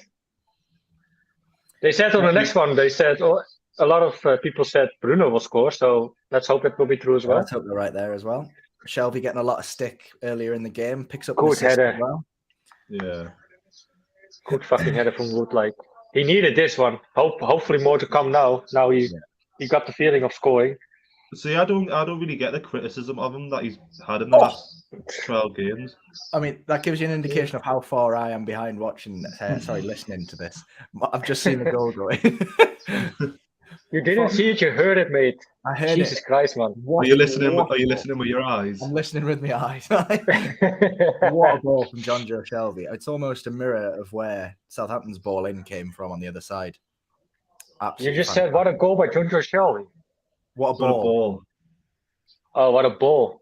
I'm not far ahead. Sorry, I'm not I don't speak English so good there, you know. I'm glad we responded well. We've responded quickly there. That's a brilliant ball and brilliant run, and what a header as well. But this is, I don't want to give too, well, he had some good chances, Chris Wood, before, some sitters, but these are the kind of crosses he needs to get. Yeah, And sometimes he got crosses, but they were slightly off. But this was perfect. couldn't miss that. That's brilliant. This goal is typical of Chris Wood. Typical. Yeah. Soccer Steve. When I signed up for the championship, didn't we? Oh, mate. Brilliant ball in from Shelby. Brilliant header from Wood. Came from that left hand side. Imagine Van der Beek and being Dele Alli saying, or Van der Beek saying, I don't want to play a relegation battle. Like, look at him now. Who's laughing now? Super stalker Steve.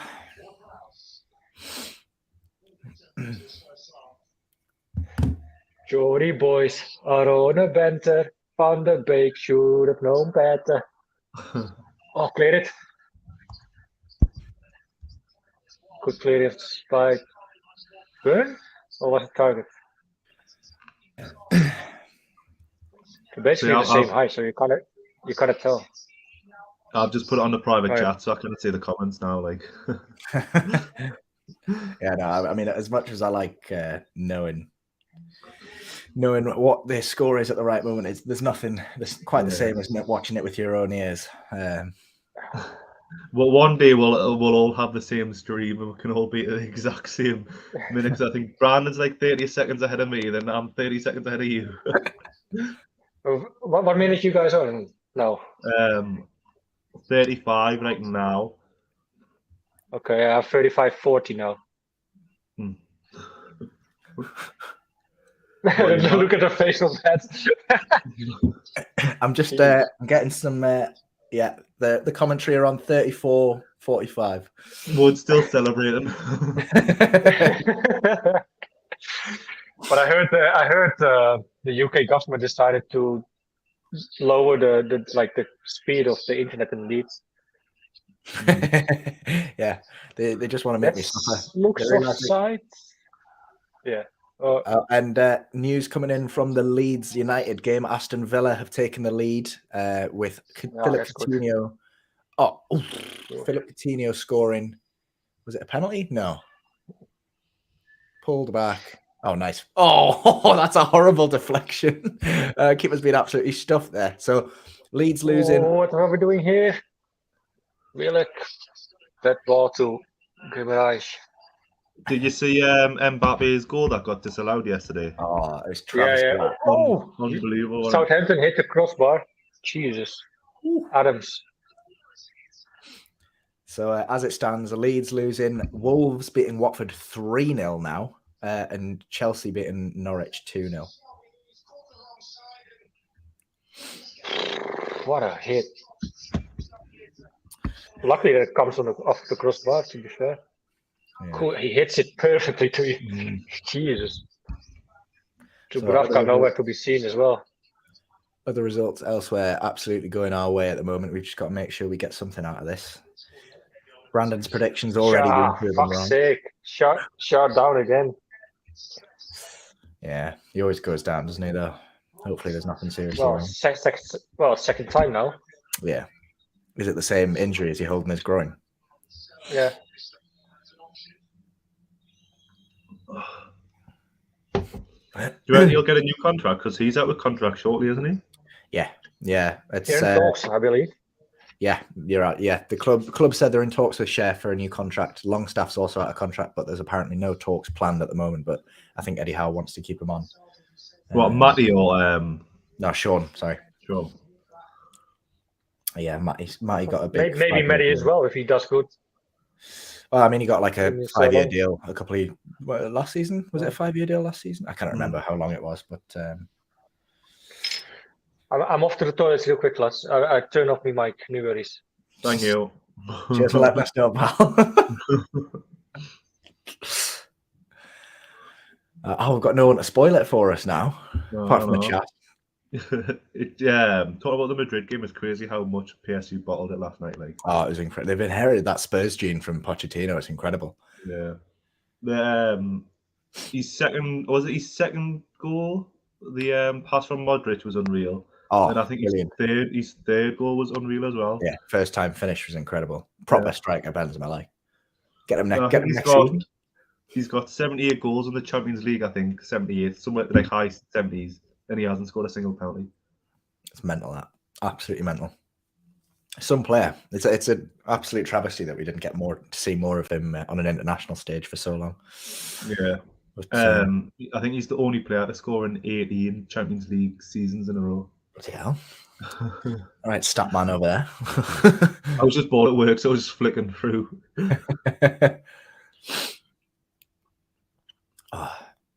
Yeah, so a lot of people score predictions at the start of the match coming in. A lot of 1-1s thrown about. A draw was the most popular prediction. A couple of wins. There was a couple of 2-1s, a couple of 3-1s, which are still on at the moment. But, yeah. Alex piping up, telling us about the Longstaffs as well, saying it's a good call to keep the Longstaffs around, seeing what Howe can do and what his team can do with supposed Deadwood. Yeah, you know, if Rafa Benitez can get the best out of Sean Longstaff and make him a £50 million player, then why can Eddie Howe not? So, because I think he got well and truly bruised. Yeah, he's gone so far backwards he can't go forwards again. Yeah. Well, they won a couple of days ago, didn't they, West Brom? Yeah, finally got off the mark. Yeah, I think he's taken them from 5th to like 13th since he's joined us. Incredible. Murphy down, by the way. Oh no. Oh no, sorry, it's Guimaraes. It's Guimaraes. Oh no. So it sounded a bit more genuine. Yeah, because we were after that Che Adams for ages, weren't we? When he was like a non-league player. Yeah. Not fit to lace Chris Wood's boots, unfortunately. I'll say that, and then he'll come and score a second half. Is Adam Armstrong playing or not? He's on the bench. No, it's on the bench. Yeah. This will be a massive blow as Bruno Guimaraes can't go on. You've got Longstaff on the bench. Hopefully, then Joe Linton's injury isn't really that bad for you. Because otherwise, it's gonna look. Otherwise, we probably get better as fuck by Chelsea next Sunday. Imagine Joe Linton not playing, Guimaraes not playing. Yeah, we could be in big trouble, especially against someone like Chelsea. But apparently, Reece James. At that moment, I wouldn't. If that happens, if that's the scenario, I wouldn't mind playing 5 at the back just for that game. Lascelles, Burn, and Cher. Yeah, that's if Cher. My target. Yeah. Yeah, I don't know if you saw earlier today, Reece James apparently picking up an injury. What a shame. It means he'll miss the next 4 games, which obviously includes us on Sunday even. But yeah, he had a fucking blinder against us the last time, so. Was that sarcasm, Liam? What?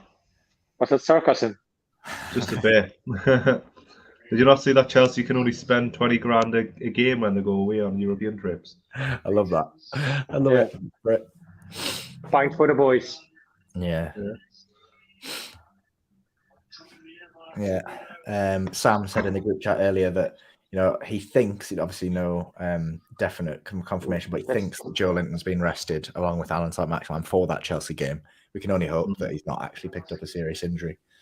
He has travelled with the squad, which is a good sign. Good flick on by Dan Burn. Otherwise, it would be Shea Adams again. Very dangerous cross. But it's Cheltenham next week, isn't it? All right. Any betting tips, mate? No, just pick any. It doesn't really matter. I would say I like that horse, Flower Power. Flower Power. Really not got the target demographic here because I couldn't give less of a toss about horse racing. I just put the free bets on and just watch them. Flower Power is check him out. He's being back to win. All right then. Well, if he's been back to win, that'll be rubbish odds then. All right, we've got to have some outsiders then. Well, if you want to be sure, printing money, man. Yeah. Don't think you can ever describe betting as printing money. I remember I was on a stag do at Newcastle races, and I wanted me. Oh, I'll put this £5 on. I think I was going to win like 500 quid. It came in. He's like, "Don't be daft. You'll just lose your money." So I was like, "All right, whatever." But it's just a Put it on fiver, the- so Put it on the horse that was like favourite to win, and guess which horse won? It's always the way. It's always. I looked at him and I was like, you owe me £500. But you know for a never fact, listen. if you Never put listen it to on your the- mates when you're betting, mate. Yeah. Never. Yeah. I don't really know nothing about horse racing. Like, No, I wouldn't have the. Like I foggiest. said, you should go for flower power. Easy. Just take my I bet. mean, you kind of do that in every race, though. And he's only racing one. Well, he might be. Well, he's not. He's close to be favored to win. Like he's like one of the whatever 4. Is it? Like it's not just one. It's not just him only favored. It's like close with him. So Yeah, with Mr. Sam Mulliner needs to be here to chat about horse racing. He needs his own bloody show to chat about that. I think he probably will. is Sam watching us? So he can back me up on flower power. Yeah, Sam, if you're watching, jump on a halftime, mate, and give us some horse racing tips from Cheltenham next week. There you go. He's probably got a bloody podcast coming out about it. I definitely did some. I did some research on it, because I just want to bet on it because Sam is so into it. Yeah, I think Carlos as well. yeah. They know their stuff. I remember them doing that video of the races when they were like, I think, Yeah, was both of them being dressed up, or was it just Sam? I think we've got a rogue Johnny making an appearance in a second. Hello, pal. Hello. How you doing? Good, thanks, mate. Are you How we fine? getting on? There we go. There we are. We're all right. We're playing okay. It's 1-1 still. Yeah. Yeah. I can tell. I've seen we're- Chris coming Wood's off work, goal. Johnny. Obviously, it was a great finish, but I've heard the goal that we conceded wasn't very good at all. It was sloppy as out. Yeah, Was it's it? come from the right hand side with Jacob Murphy's lack of defensive awareness and then But poor positioning. Matt Target gets on. I have Are we missing? to Joe say Linton? Southampton looks dangerous though, because they hit the crossbar already. Few very good, dangerous crosses going in. I have to say Southampton is the more dangerous side, Right. apart from our Would you goal. say that we're missing Joe Linton today, boys? I would say Yeah. so. Yeah, Definitely. mental to say. Like given what 6 months ago we wouldn't have even. We've got dreamed. we've got no enforcer really. I think that's the problem. I'd still take a point today, mate. I have to be honest.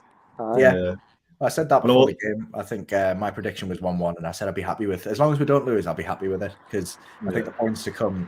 Everton next week's a big one. Southampton on a good run of form, so can't complain at 1-1. Are Well, you I just think at work, it's Johnny? important. But all the results are going our way as well. So Yeah. Yeah, I've seen. I think the good thing from a Newcastle point of view is if we can just keep, being tough to beat, and even if we do get a point today against Southampton, which is it's possible if it's 1-1. Is it half time yet? Is it? No, Almost 2 more 3 minutes. minutes. Or 1 more minute. 1 more minute to half time. So- Yeah, they're behind me, so Right. way. Are you just at work, Johnny? So, like I say, if you take a point, 29 points. If someone said that to me after the Watford game, by the time you play Southampton in the rescheduled game, you'd be on 29 points and you'd be, 7 or 8 points clear safety. That's a really good return. So, just got to keep going, I suppose. Just get the point today. If we nick it, Chelsea's going to be tough, but I'm just happy with how the boys are playing. Defensively, it looks solid apart from the odd error against Southampton potentially. Yeah. Just for your information, Johnny, Sher 2 times went down already with an injury. And Really? also Guimaraes went down. Yeah, Guimaraes also went down for an injury. Just How as has a short. Bruno started? Actually, that's interesting. They say Jonathan has. meh. He's been Really? it's very middle of the road. I think him and Shelby are getting on top of each other a little bit. He's had some good flashes. He had a shot which looked dangerous, but it was deflected over the bar. And he had also a nice pass to Jason Timo as well. Yeah. I think you've got to remember 1-1. it's his first full on start. So Yeah. to be honest with you, if Newcastle can win another couple of games, say we win if we win tonight and win against Everton next Thursday, and Newcastle more or less on 34 points or something, that's pretty much a Newcastle save, in my opinion. You could put Bruno in from now to the end of the season and go, right, learn how to play Premier League football or learn how to adjust to it, because if you can do that by the start of next season when potentially more players come, you're going to be in a much better situation. I said before the game started to Matt, I think 32 points is enough to stay up. Yeah, potentially. I mean, like I say, Everton don't look like getting points. I don't know if Leeds. I think Leeds were getting beat last time I checked. Yeah, they still are. It's only 34 minutes in, but they're 1-0 down against Villa, which is obviously a positive result. Wolves are 3-0 up against Watford, and Norwich are 2-0 down against Chelsea as well. 2-1 now, is it? 2-0. 2-0, sorry, I thought you said 2-1. No, 2-0. Like I said, the results are going our way, so you would expect Chelsea to win. You would expect Wolves to win now. Yeah. Leeds, you don't know if it's Villa have got some good players, but yeah. I don't know. It's I difficult. think if Newcastle just do their job, you're laughing, aren't you? Yeah, well, exactly. It's on us to get points on the board. It doesn't matter how everyone else is doing. You know, you look at last season. We were talking about it before the game. Last season, 29 points was enough to stay up last year. Everyone that went down had less than 29 points. So obviously Norwich getting battered. Watford look lethargic tonight, and then it's that last spot that between kind of Burnley, Everton, Leeds, and somebody else, maybe Brentford. So we're not safe. Just don't forget as well. Like today, a point is I wouldn't say massive, but very much needed against a Southampton side who is good and is on a very good run as well. And we don't play our strongest side, so. Yeah, I think Southampton are a good team. I think a lot of people would have had them as like relegation candidates. I probably would have had the same like relegation candidates. So yeah, we'll see what happens. But yeah, I think it's going to be interesting if Newcastle win. I think if they can just frustrate Southampton, because I think Southampton fans will be thinking that we need to be beating teams like Newcastle, because they'll be thinking we need to finish in the top half. We can get a top half finish out of this. Yeah. And still in the FA Cup as well. Like Southampton, like we've got a good team. Manager's all right. I don't think he's as good as what people are making out. I think he's got the best out of a just being daft in his interviews. I don't think he's anything special. No, he's just being daft in his interviews and whining. Yeah, I mean, Southampton in the Premier League, at least, you know, they've got a perfectly balanced record. 28 games played, 8 won, 12 drawn, 8 lost. 36 points, sitting in 10th position after today, as it stands. Not teams bad. Like Southampton, Brighton, Crystal Palace, you just know I'm going to get relegated. Yeah, and I mean, you mentioned Crystal Palace. You know, after today, they'll be 11th on 33 points, and we've got a game in hand. And if we pick up a point here and win our game in hand, we're only 1 point behind them. 2 points. 2 points, I think. I'll tell you what, boys. I'll if you can kick me out, Matt. Johnny, just one question. Johnny, one question. Ooh. Oh, you still one question. Sorry. Why are you on a stroll? I just stopped work or something. Or? Yeah, I've just finished work. So. That's why. Okay.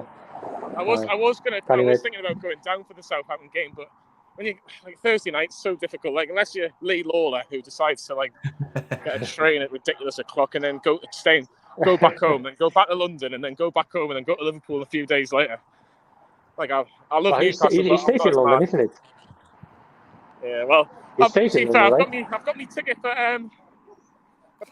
Tottenham away, so I'm looking forward to that. I think that's my next away day.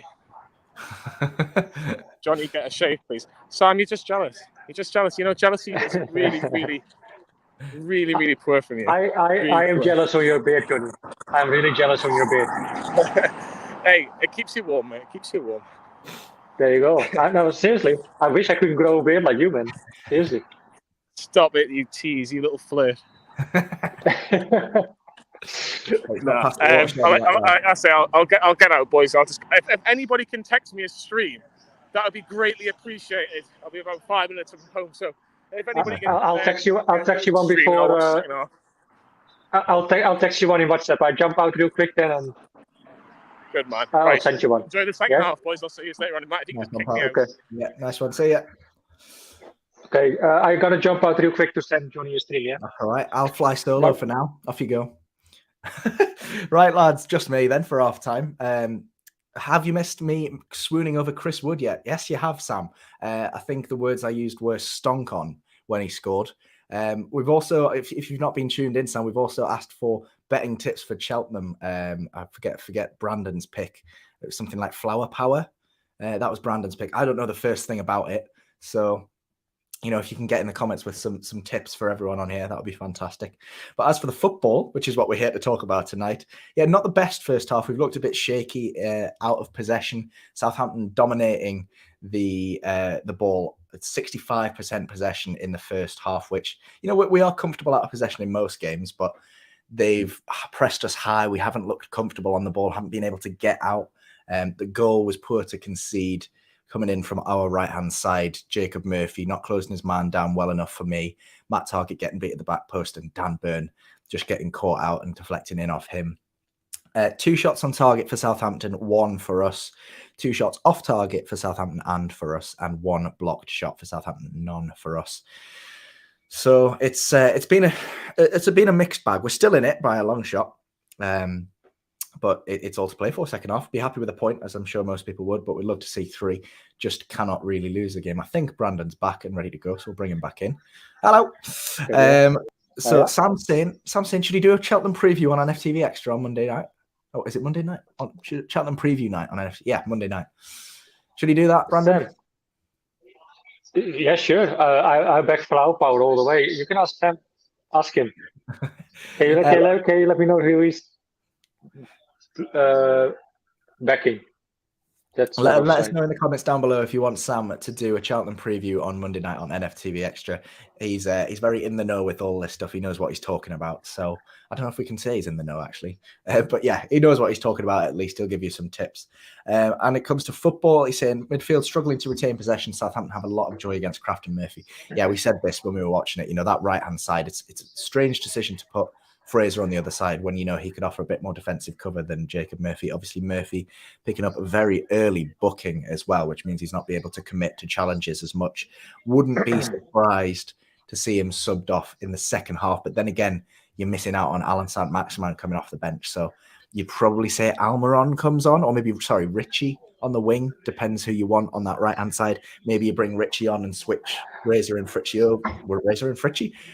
Fraser and Ritchie over. Just to add a bit more defensive cover on that side. Some people picking holes in that side. Kraft and Murphy need to be subbed off and spend the second half picking up litter in St Mary's car park, Kieran and Almiron on. Yeah, I know Eddie Howe says, you don't change a winning side, and he's been trying to keep the team the same rewarding winning performances. But Emil Kraft's been absolutely torn apart in that first half, and Mankio's been match fit for a couple of game weeks now, so I was quite surprised to see him not starting. Probably will see him at some point in the second half. Andrew pointing out we're looking like we're trying too hard to get Bruno on the ball. Yeah, I've noticed that at times as well. We've got John Joe Shelby alongside him. We seem to be forcing stuff through Bruno, and it's not always been working. So maybe we try and play around. Say that though, John Joe lost 2 times possession in 2 very dangerous positions where the counter attack came from Southampton twice, and it was dangerous as well. Straight on the midfield with too many men in front of the ball. The midfield has looked a bit lethargic. It's looked a bit tired, and Willock's not really been in the game for me, apart from his header that he put into Rose Ed in the last few moments of the game. It's the contracts, though, Matt.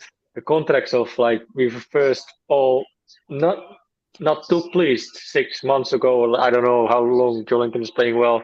Maybe just say 3 months or whatever. We weren't too pleased seeing him on the score on the sheet, player sheet, and now we're just feeling so bad he's not playing, and you just see how much we miss him. Really, we need that man person that is chasing balls. Yeah, absolutely. That sounds great, by the way. He's been a massive miss today, Joelinton. We've got a bit of a debate going on, or a bit of divisiveness going on in the comments. Simon saying Bruno's playing well. All right, fair enough. Okay. Daniel, Bruno's not playing well. So that just shows you how we can watch the same game of football and come to different conclusions. Yeah, it's been a bit hit and miss. Not the best half of football from anyone by any stretch of the imagination. But by what? Yeah. What have you made of Bruno's first half performance? Not really outstanding, besides that shot on goal that he tried, but not convinced yet, to be fair. Not gonna lie. I wish I could say the opposite. Don't get me wrong, but Yeah, I mean, like Johnny pointed out, it's going to take some time adapting to the league, and maybe it's his first start. Maybe he struggled adapting to the pace of it all, just because the last couple of times he's come on have been against tired teams where he's been able to dictate the play a little bit more, whereas Southampton are pressing a little bit higher. Sorry, Aston Villa nearly scored another one there. Otar the foul, making a good point here, to be fair. 2 crosses into the box, and Southampton struggled to deal with both of them. Ritchie on the left, Fraser on the right. Wood could have a field day. Well, we mentioned a little bit earlier on about maybe taking Murphy off and bringing Matt Ritchie on. Would that make sense to you? Get a bit more power in the box, just whip balls in and hope Wood gets on the end of them? Meaning you would change formation and drop Ritchie to like the right mid? Or I'd say just keep it the same and just take Murphy off and put Ritchie on. Either put Ritchie at right mid or bring Ritchie on for Murphy, put Fraser on the right I think it's mid. even better for him to play in that position because he doesn't have the legs anymore. Yeah. Yes, he still has to come back a little bit, but not as a right back anymore that he has to run that much. Yeah. So yeah, it could work out very well actually. Yeah. Just another thing I want to touch upon, like the sort of slaying of I don't want to say slaying of Bruno, but we should give him some time as well to adapt to the league as well, because how long did we need to wait for Joelinton? Yeah. Well, hopefully it doesn't take as long as that. And it was the same price tag as well, so hopefully it will work out eventually. Just a little bit earlier, I wouldn't mind. Yeah, I mean, we know he's going to come good eventually. There's talent there, undeniably. It's just this game might be a bit of a struggle for him. It will be interesting to see how Eddie Howe changes the game plan in the second half and how he approaches the game. Will he go out and attack to try and get all 3 points? Will he sit back and play for the draw? Will he change the personnel up? Be interesting to see. Yeah, Andrew's saying Bruno's had his moments, but not really affecting the game high enough the pitch. Yeah, Joelinton, as much as he is an enforcer in that midfield, winning the ball back, he also distributes it really well to the forward players. And Bruno's not really done that too much. Obviously, he's only played 45 minutes. But, I'd like to see him picking his head up a little bit more and looking for Chris Wood, or maybe switching the ball over to the wings with Murphy and Fraser. Yeah, Aaron's saying we'll get the real Bruno when ASM comes on. Unfortunately, that won't be today because Saint-Maximin's not in the squad. But those two did seem to link up really nicely. Bruno was always looking for Allan Saint-Maximin when they both came off the bench the other week. Quick word from Ian. 650 Darlington fans at York on a Tuesday night. Not bad for a fan-owned National League North club. A lot of respect for that. My mum's from Darlington, so if you can have a second team, they are my second team. So hope the Quakers, Ian, and hope you enjoyed that trip. But back to Newcastle stuff. Yeah, hope we get 3 points. Reluctant game. Yeah, I think we're all hoping that, but it's whether we can actually see it out in the second half. It's been a bit of a shaky start in the first half, but could go either way. We could get all 3. Could get a point, could stay 1-1, or it could go absolutely tits up and Southampton come out swinging in the second half and we end up losing the game. But I got to do it real quick before halftime second half starts again. Be right back. Okie doke. I'm flying solo again. This is frequent occurrence, this. Pete making the point here. I feel Bruno has to cover for John Joe defensively. If we get Joe, Bruno will be freed up. Yeah, I did think this. We've had a lot of comments saying, Shelvey and Bruno are like clashing with each other, overlapping with each other. And that's true to a certain extent. They're very similar kinds of players to a certain extent. And they are stepping on each other's toes. So it'll be interesting to see if Eddie Howe switches it up in the second half. Is he going to bring Longstaff on? And if he does, who does he bring him on for? Shelvey or Bruno? Does he hook Bruno, save him for Chelsea? You don't really have another option on the bench for central midfield. Maybe DeBall or DeBolla, as I was told it was pronounced earlier on. But we don't have a lot of options on that bench in the midfield with Joelinton being out injured. So there's not a lot, especially defensively as well, with Sean being a bit of a slightly more attacking-minded midfielder. It'll be interesting to see how approaches this game in the second half, because I don't know what I would do as a manager. I think maybe I'd get Ritchie on at maybe the 55th, 60th minute for Murphy. Andrew's saying that Murphy's got to be high on the list to come off with a yellow card. Yeah, we can't afford to be going down to 10 men. And if Kyle Walker-Peters nips past him and he leaves a trailing leg, that's his game done for. So, he's got to be priority number 1 to take off. He's not having the best game, but it's we'll see how the second half goes. Brandon's back in a cloud of steam. I got a delivery as well. Again, I just went to the toilet and. Dan Kane in the comments. Quick question. In America, being an NUFC fan for 30 years, but can never find the word to chants and the songs. Well, I mean, I would teach you them on here, but you'll probably forget them by the time the video is done. So everyone in the comments, show Dan a bit of love and teach him a few of the chants in the comments down below. And hopefully if he's singing along at home or even gets to a game at St. James's Park one day, then he can sing along as well. Welcome, Dan. I can notice you're saying it's your first time here. Welcome. Everyone's welcome. If you haven't already, subscribe to the channel. We've got NUFC content coming out of our ears. It's obviously all football related, but obviously we've got plenty of other stuff as well. The Greenwood and Mulliner podcast had Robson Green on earlier in this week, which was a bit of a corker as well. He's a massive Newcastle United fan. He's a season ticket in the Gallagher end. Big Newcastle fan. And we've got a load of interviews like that on the channel as well. Brandon playing wrestling with his Velcro. I don't actually know what he's doing there. It's my order, man. Oh, nice one. The boxing gloves, finally. Are you up for a fight in the second half? Sure, why not? Right, players. I order them together with this thing. Players coming out in the second half. So we should be bringing you second half coverage shortly. We'll do our best to keep you up to date with the action. Obviously, not on the TV in the UK or the radio, I don't think, but we'll do our best to bring the action and give you a bit of company and hopefully some good chat along the way. Don't forget to get involved in the comments. Is there anything you want to know about us personally or any opinions we've got? Let us know in the comments. Let us know what you think as well. And if you haven't already, drop a like on the video and subscribe as well. It helps us up massively, not just to Newcastle Fans TV, but also to NFTV Extra. And if you've got Twitch, go over there and help us out as well. I know we've got a couple of watchers or streamers on Twitch tonight. So very much appreciated, by the way, on Twitch. Yeah. So thank you everyone that's stuck with us for the first half. We're getting underway for the second half. Apparently we're about 2 minutes behind. So keep us up to date in the action with the comments down below. We'll bring you our reactions as and when we get the action on our screen/ears/streams. Yeah. So Dan, if you have a look in the comments, we've got some chants being bandied about from NUFC Swan, and then Rayner following it up as well. So, oh god, what I'd give to be at that Southampton game right now. Jay in Atlanta. Dan, you've got a fellow American here. Jay in Atlanta.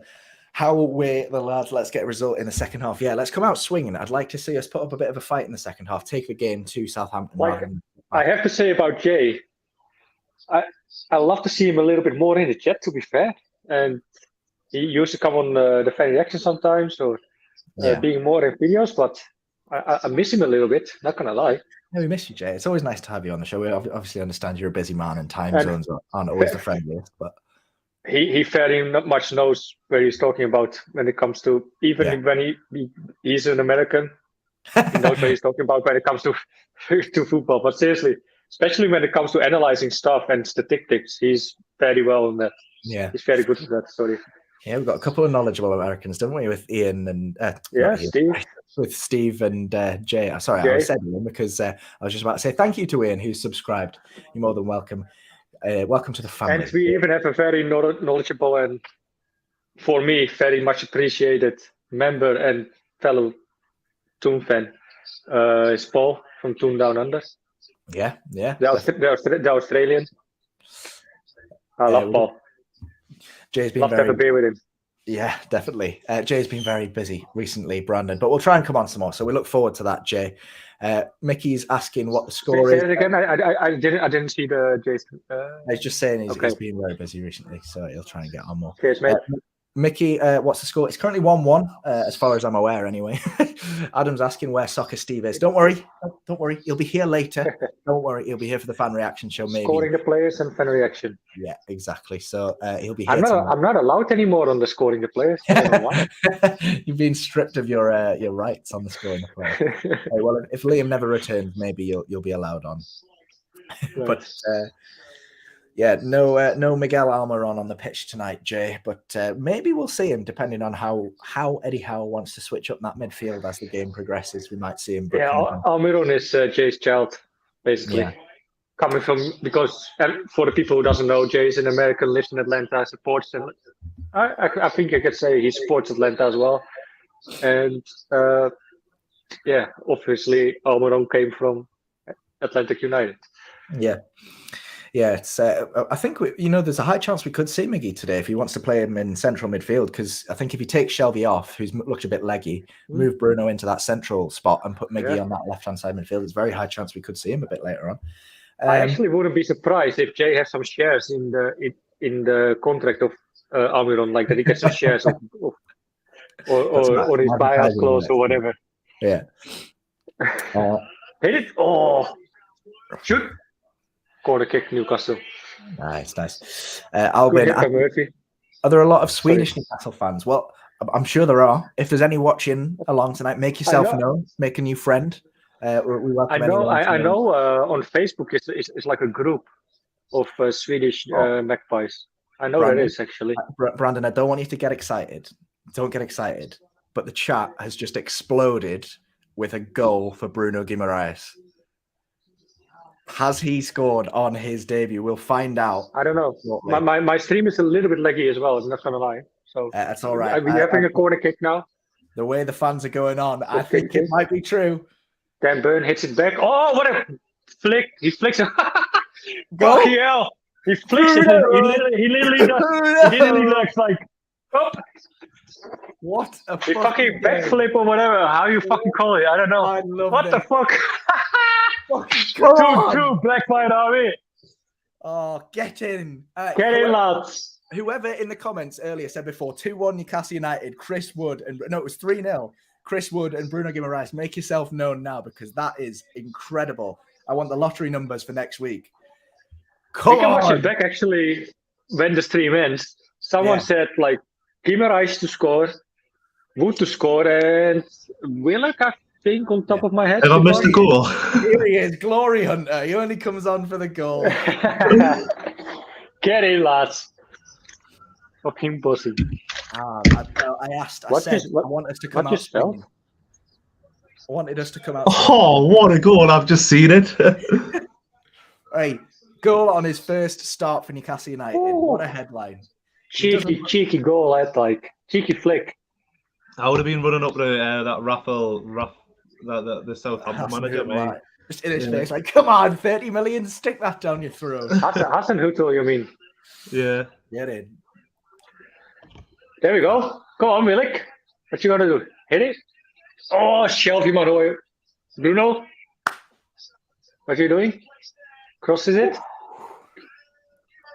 Oh, Guimaraes is on the... Oh, fuck. Medic target. If we win this game from goals from Chris Wood and Bruno Guimaraes, go on. Going to bathe in fucking Hassan Hutel. Murphy? Crosses it? Corner kick, Newcastle. Get in, lads! Oh, shit, again. I know I'm behind. They're putting the pressure back on. They're putting the pressure back on. I love this game. Oh, we find our tempo now. Keep it going. Yeah, not sure what was in the tea of Southampton, actually, but they come out a bit weak. What a game. They're struggling. Good hit by Muddy Target as well. Another corner by who takes the target? I think so. Then Burn hits it back as well. Again.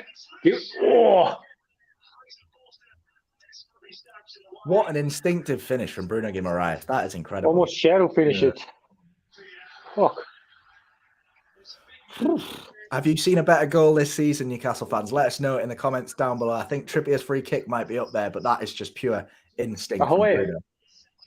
Dan Burn does the same thing as this corner kick that you're about to see. He flicks it back. He heads it back, actually. The same thing he did with the Guimaraes goal. Like, it goes to the far post. He heads it back. Almost shared at the end. I have to reload my stream because it's a little bit laggy. Like loading all the time. Try again.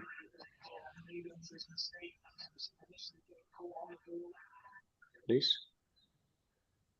Thank you. Play. Whew, that is summer finish from Bruno. I don't think I'm getting over that anytime soon. First goal for Chris Wood, first goal for Bruno Guimaraes, and what a game to get it in. The manager that's been constantly complaining about playing against our new signings because he was absolutely terrified. Brighton, look at the private chat. What? Okay. Look at the 1 second. I'm setting up my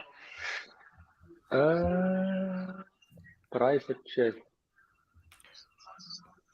But yeah, Dylan, absolutely right. Bit of Brazilian magic. It's what we needed to turn the tide in this game. Wilson against Palace, another good shout for a fantastic goal. This is the best Newcastle United channel. You're damn right it is, Reluctant Gamer. And if you haven't already, don't forget to subscribe to us as well. We're bringing you live fan reaction later tonight, as well as scoring the players and reaction from St. Mary's. I'm also on TikTok. And we're also on TikTok. Down with the kids, aren't we? Yeah.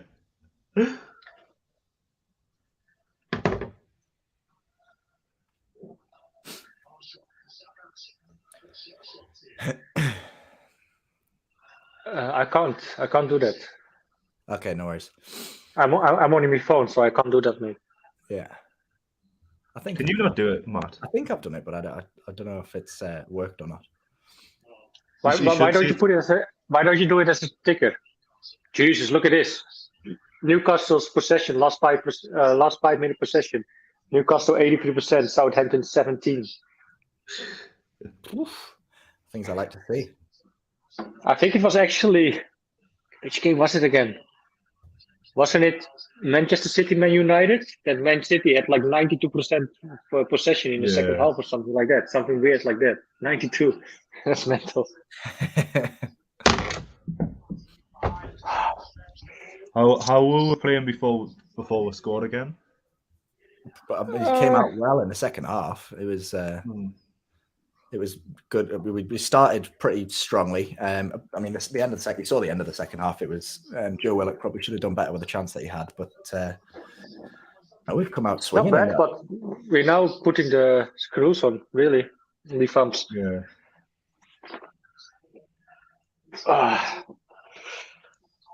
Newcastle fans going mad.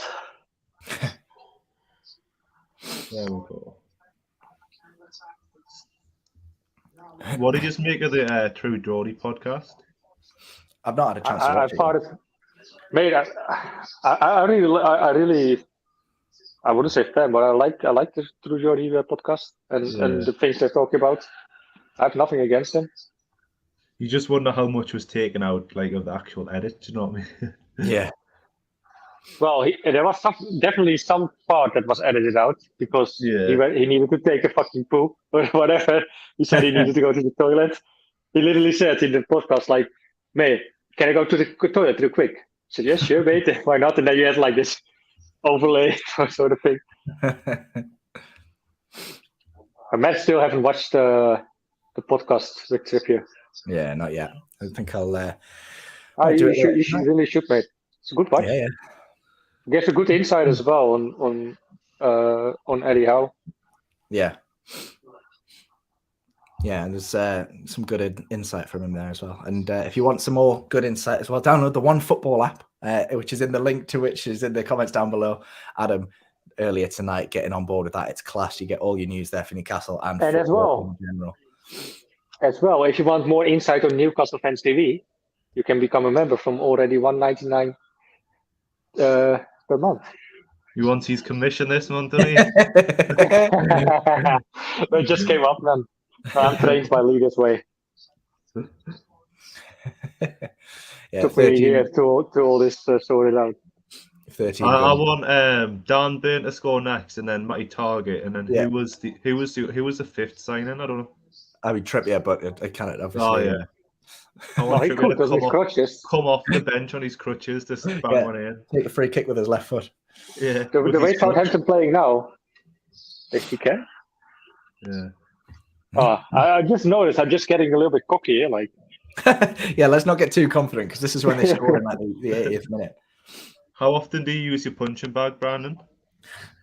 I just put it up today, literally. Yeah. I just got a package. I got a package coming in as well. Here, me gloves came in as well. Like I used to do it always in my gym, but Yeah. I saw this only for £100. So Give it a punch. I want to see if it stays up. fucking let me.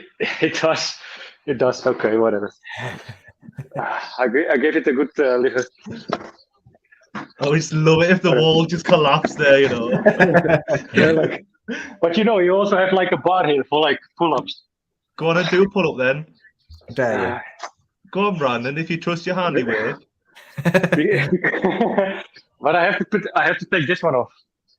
Oh, there's always an excuse, isn't there?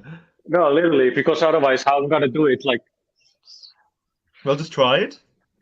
fuck it. You really want me to do? Oh, Jesus, man. Yeah, we want you to do it.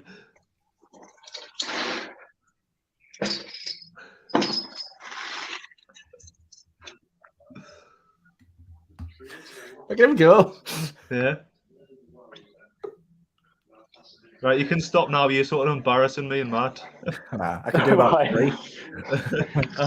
I think I can just about hold the handlebars, and then that's me done. Yeah, it's a good point here. First half looked off the pace. Second half we're playing a lot better. Yeah, we did look a bit off the pace in the first half. You must have had some team talk at half time to get them to pull their socks up and play like this. Well, that just like how we don't really, unless I'm being stupid, we don't really score many corners from many corners, do we? I think it's pretty average. We're not bad at corners, but we're not fantastic either at them. I think we're a bit middle of the road. I'm not sure what. I don't think we scored much from corners, really. I think we scored more from set pieces. Yeah, I'll see if I can find the stats on it now, but but yeah, how are we playing, Brandon? It seems like you're a few things ahead of me. Huh? How are we playing? Seems how you're a few seconds ahead of us. Oh no, Southampton is on the attack on the left-hand side, going back to the midfield or to the halfway line. Just passing the ball around, really. Yeah. Go switch to right now. I think it's better. I think's funny is that Everton spend £500 million near enough in the relegation zone, like a proper relegation fight.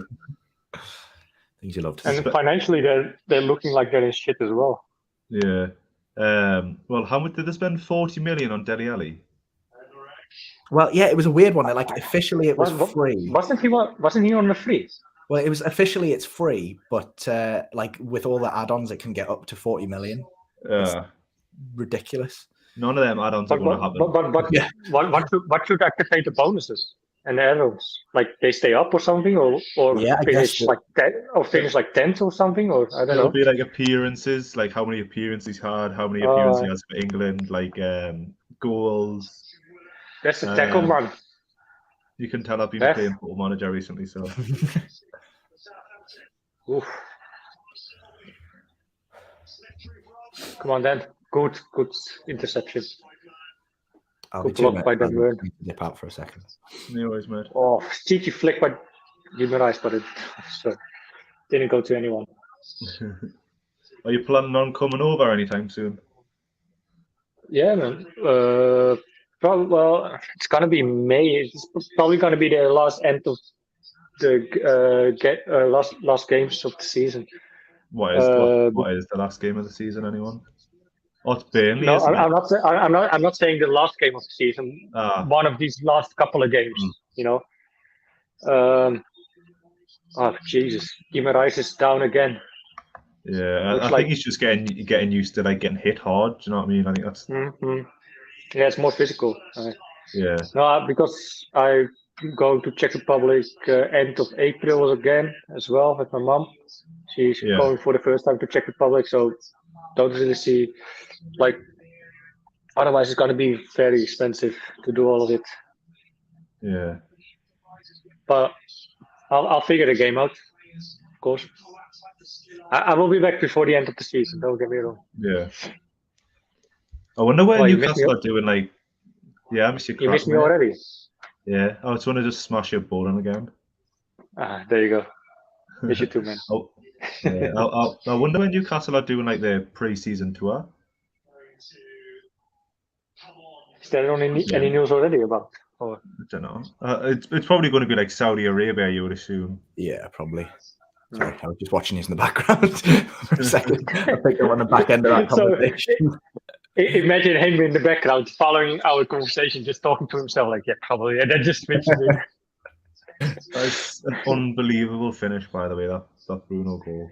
I think Bruno Long coming in.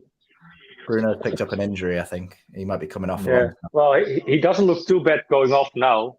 Yeah. Because he's getting stopped now. Long stuff coming in. It's not like looks like he's walking fine, but I don't think Howe wants to take a risk really as well. No. He's more just an impact injury, doesn't it? Well, he's just. It would be smartest to bring him off. He's making this face now, like it's like I don't know how you call it. Yeah. This is I mean, Longstaff's coming on for Bruno, I think. But this will be the second game since while we're on this run that we've gone behind and we've come back to take the lead, which we've not done really this season. Apart from under Bruce. Exactly. The games we've won this season, we've only come from behind once this season to win the game, which was against Everton. We've come from behind to draw against West Ham. I think maybe a couple other times this season as well. But to actually win the game, we did it against Everton. Obviously, we're still on that run. It's amazing, like you mentioned, Bruce. You mentioned Bruce. Amazing the turnaround that we, if we went 1-0 down on Bruce, that was game over. Yeah. Now there's this desire to come back. It's all down to the manager, really, isn't it? Oh, fucking hell, man. You're right there, Brandon. Kraft injured makes a very hard tackle. Oh, fucking hell! It looks like NFL, man. Like American football. Jeez, and then injures himself. Well, it's no dramas if he does hurt himself. Fucking hell. James asking, did Bruno go off? Yes, Bruno's gone off for Sean Longstaff. Picked up a little injury. Look at that challenge. But if Bruno is injured for Chelsea, I expect Joe Linton's probably going to be fit enough to start. Oh. Yeah, that's what I'm saying. It's like American football, man. Oh, like I don't know if that's a foul though. Like he's got the ball. Man. But he's gone in. It's like a fucking body check. Yeah, but they like NFL. They've just collided with each other. He's not like. But he got the ball first, and then. Yeah. No, but like seriously, he gets the ball. That other lad bottled it. The Southampton player bottled it there. Come on, mate. I think it's just a little bit too reckless. Yeah, I think if Kraft slides in there, then that's fine because it's just a strong challenge. I don't know. Maybe I'm biased. Oh well. Just a strong challenge. Well, I'm biased too, but I'm just clearly too reckless in my opinion. What are you drinking the day, Brandon? Oh, shut up. Is that why I'm not doing scoring the players? What? Is that why I'm also not doing scoring the players? Oh, Broya looks injured. I think it was a genuine question, Brandon. Yeah, I think it was. He wasn't trying to get the piss out of you. Lee and Sam probably thought like that brother will probably be on the piss again, so let's not put him on scoring the players. But Liam, you have to say, when I did scoring the players the last couple of times, I do better scorings than Steve does. He's just but you couldn't do any worse than what Steve does. Do you know what I mean? Yeah. Okay. I love Steve. His ratings are all over. But you have to say, Steve gets sometimes a lot of stick for like his scorings and his ratings. Steve just gets a lot of stick in general. Steve can just speak in all the comments, just hate on him. but that's just mainly, I think 80% is down because he is being American and English people just being butthurt about a Yank, how they say it, talking about football, which is ridiculous, but in my opinion. But that's what it is. We just praised the American and Australians watching Newcastle Fans TV actually when we were still not on. We talked about Jay in Atlanta, Steve, Paul, the Australian, Paul Down Under. Yeah. They all know what they're talking about. They probably have more knowledge about football than me. Not gonna lie. Oh, but that's not Because all I watch is Newcastle United. That's why my knowledge is not much. Well, even your knowledge about Newcastle's not that good, so. Oh yeah, man. At least you're shit at bowling. I beat you? I can't be that bad. Do you know what I mean? I just watched it back, yeah? I watched it back today. Not gonna lie. And you had a footfall. And it was 7 points deduction. So I would it didn't go off. It does. It shows the red thing behind your score. When you throw, it shows the red one. Yeah, but they didn't take the 7 points off, so that's no, because it's never mind. You just a sore loser because I then went and smashed you all over our pool as well. So, but who won the first game of bowling actually? You. Okay. I actually won the second. You smashed me by 1 point. Yeah. If we don't take the football off. Smash you all over. Yeah, sure, mate. By 1 point. Yeah. How many points I smashed you the first game? Can't remember. It was around 20. So pipe down. The only thing that matters is the one that won the last game. Yeah, sure. You were also close with Pool, and that's actually on vlog as well. That's on vlog. But at least I beat Lee with Pool. Was this on camera or was this? It was on. No, bowling was sometimes. So bowling was sometimes. If they go back and judge for themselves, they can go watch it, can they? Yeah. They can. Yeah. Is that on NFTV Extra? Is it, lads? Yeah. Also, the full pool game is actually on NFTV Extra, and Lee has actually a pretty funny commentary on it. Oh, Adam Armstrong is coming in, by the way. It's really funny to watch, actually. Yeah, I was on the phone all the time, so I was distracted. Yeah, you know what I mean? With his bank, because in the end I had to pay again because he couldn't fucking pay. I don't mean Apple Pay. You're basically acting like you're a drug dealer, or you had problems with your card. Oh, I cannot pay. Can you please pay for the drinks? Fuck off. My Apple Pay stopped whole night it was like that. I paid for all that night, mate. I'll give you the money back, though, so you can shut up. Fucking hell. In the meantime, in the footballing world, Norwich have pulled one back against Chelsea. Timo Pukki scored a penalty, and Adam Armstrong has come on for Southampton in place of Broja. Broja. That's the one. Broja. So he's going to score. So we need another goal. Yeah, let's focus a little bit more on football instead of. I was enjoying that. It's like I'll just get the popcorn out and just watch me parents pick it. Were you still there, by the way? Who? When we went to that place playing pool, and no, you weren't, right? No, I'd had to go home by that point. No, you left after motorhome, right? Yeah, I had to get the train. No, you were seeing your pal. You were meeting your pal. Oh yeah, no. Well, I was meeting him, and then I was going back to Leeds. Don't say that. His girlfriend is watching, Liam. Yeah. His girlfriend is watching. I was on the train, lads. I also had an awkward moment when we went to the Norwich game. So basically, me, Johnny, Lee, and Matt were like, and his girlfriend were in which bar was it? Shena bar? Or no? Yeah, it was one of next to 9 bar. Yeah. I never go in there. We were drinking there. No, so basically one in the stadium, but to the left of Shearer's Bar as you look at it. Oh yeah. The closest one to Bobby Robson statue. So what? I had an awkward moment. So I asked to Matt's girlfriend, like, so So you're the sister of Matt, right?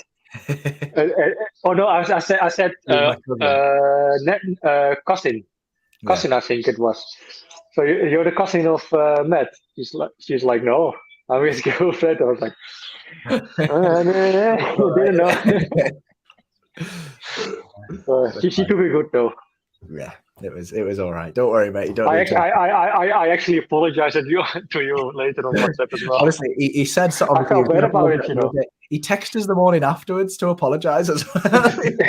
I'm really sorry about that. Oh, bless you. It's not like you. Yeah, that was quite cringe for me. Not sure for you, last one. Yeah, that was a horrible game. That Norwich game. The fucking. Should have won. What, though, if Kieran Clark hadn't got sent off, we wouldn't have seen Joe Linton at centre mid. True. Swings and roundabouts. So it's all Kieran Clark. Who got in a goal again? Who what? Who? For them. Norwich. There was a red card for Norwich, right? Yeah. Oh, yeah. Oh, I thought you know. Shelby shouldn't have done better there. We've had John in the comments. I've just lost it. Hi guys, I support Newcastle. Been to 2 games, not since COVID. Live in Newport, Eddie House, and been brilliant since coming to Newcastle. Great supporting, great stadium, great supporters. Yeah, we are, John. Get yourself up to Newcastle more often. Get yourself to some more games. It's a good atmosphere up there at the moment. Eddie House doing Newport's like Wales, isn't it? Yeah, it's a long trip. So, but if you don't go to Newcastle, make sure you subscribe to Newcastle Fans TV to stay up to date. He's on the ball tonight. Adam asking how long's left. I mean, just over 10 minutes left, I think. 15 minutes. Yeah. I'm at 76, 29. Yeah. James asking, are we sitting back? Not particularly. A little bit, but not massively. No, we just had a shot on goal. Yeah. So we're playing okay. Other scores on the doors at the moment, pretty much as we were. So Chelsea still 2-1 up against Norwich. Wolves 3-0. Chelsea. You what? Chelsea 2-1 up against Norwich. Wolves 3-0 up against Watford, and Villa beating Leeds 1-0. But that kicked off 15 minutes later, that last one. So that'll be still on 15 minutes after we come off. Well, we'll still be here. We'll be doing the scoring the players and live fan reaction as well, of course. If you want to get involved in the live fan reaction, the link will be in the comments and the description down below. We'll get Steve and Nathan on for that as well. They'll be chatting to you guys about the game, what you thought. You can come and get your thoughts across. If you can't wait that long, get your thoughts across in the comments down below. We'll try and read as many as we can and get involved with them. So, yeah. So instead of giving stalker Steve stick normally, please let down in the comments know, good save by Dubravka. There was a cross, but he just tipped it over. It almost went in. Just let know in the comments if you actually missed Steve on the watch along, to give him some positivity. Yeah. Instead of I don't miss Steve on the watch along because he says like, there's a goal. I'm watching. I've got the Villa game on in the background. Villa have just gone 2-0 up against Leeds. Matty Cash has just scored, so that is Leeds losing their 8th game in a row as we speak, which is not a positive run for them. Did you say there's a goal, Ian? There's a goal, yeah. I was celebrating. When you watch it with Steve, when you watch it with Steve, he's just like goal, and you're like, from the French 3rd division. Do you know what I mean? Good save. Now you know what's funny about Steve, but I find it funny and kind of respect as well. I can't do that myself actually, because when it's with Steve, when I'm on the watch along with Steve, I'm always behind. Or sometimes when he is behind, he can still cheer after the goal's already scored and he knows the goal gets scored. Yeah. If I'm behind, like now I'm ahead. Now it's my genuine reaction, to the goals. But if I would be behind to you guys, I can't really. I don't know. Yeah. Just takes it away a little bit. But when you celebrate, I was like, oh well, that's just ruined the match for me. Yeah, exactly. But Steve still goes mad. I don't know how he does it, but I wish I could do that. But yeah. Harson Huttle throwing absolutely everything but the kitchen sink at the moment. He's brought Shane Long off the bench. So he's taken Romeo and Broja off and has brought Adam Armstrong and Shane Long on. So he's playing Long's scored against us. Is it just one sub we've used so far? Yeah, just Longstaff for Bruno so far. But I imagine we'll probably see Miggy and or Ritchie coming on as well, just to add a bit more defensive. So or maybe even Mankio, to be honest. Double up on that right-hand side with Kraft. I don't know if you play. We're pressing quite high, like. Yeah. Yeah. I'm enjoying watching us. We're not just doing a Steve Bruce sit back and defend the lead, which is good. 5 at the back. It's weird. It's weird seeing like Ryan Fraser put some effort. Yeah, he does the last couple of games. Yeah. Maybe even the most. Yeah. Besides Jolinton, it's a case for Jolinton. Yeah, he's just all over the place at the minute. Yeah. Go on, Shelby. Hit it, Murphy. Oh, that pass. Yeah, Othar making a good point here. Southampton have got a lot of the ball, but we're pressing and trying to break on the counter. Yeah, they do have a lot of the ball, but we're letting them have it in these non-dangerous positions. So it's a lot of possession in their own half with the centre backs not going anywhere, just making a lot of sideways passes, which we're happy for them to do, and that's fine. But as soon as it gets into a dangerous area, we're stepping up with the press and forcing them backwards, which is really good to watch. Especially Dunburn. Yeah. Dunburn has been busy again tonight. If Harry Maguire gets in that England squad, it's a fucking disgrace, by the way. I never looked at Harry Maguire. I never rated him. Just because he said Dan Burn, and I think Dan Burn's been a far better player. Yeah, fair enough. Yeah.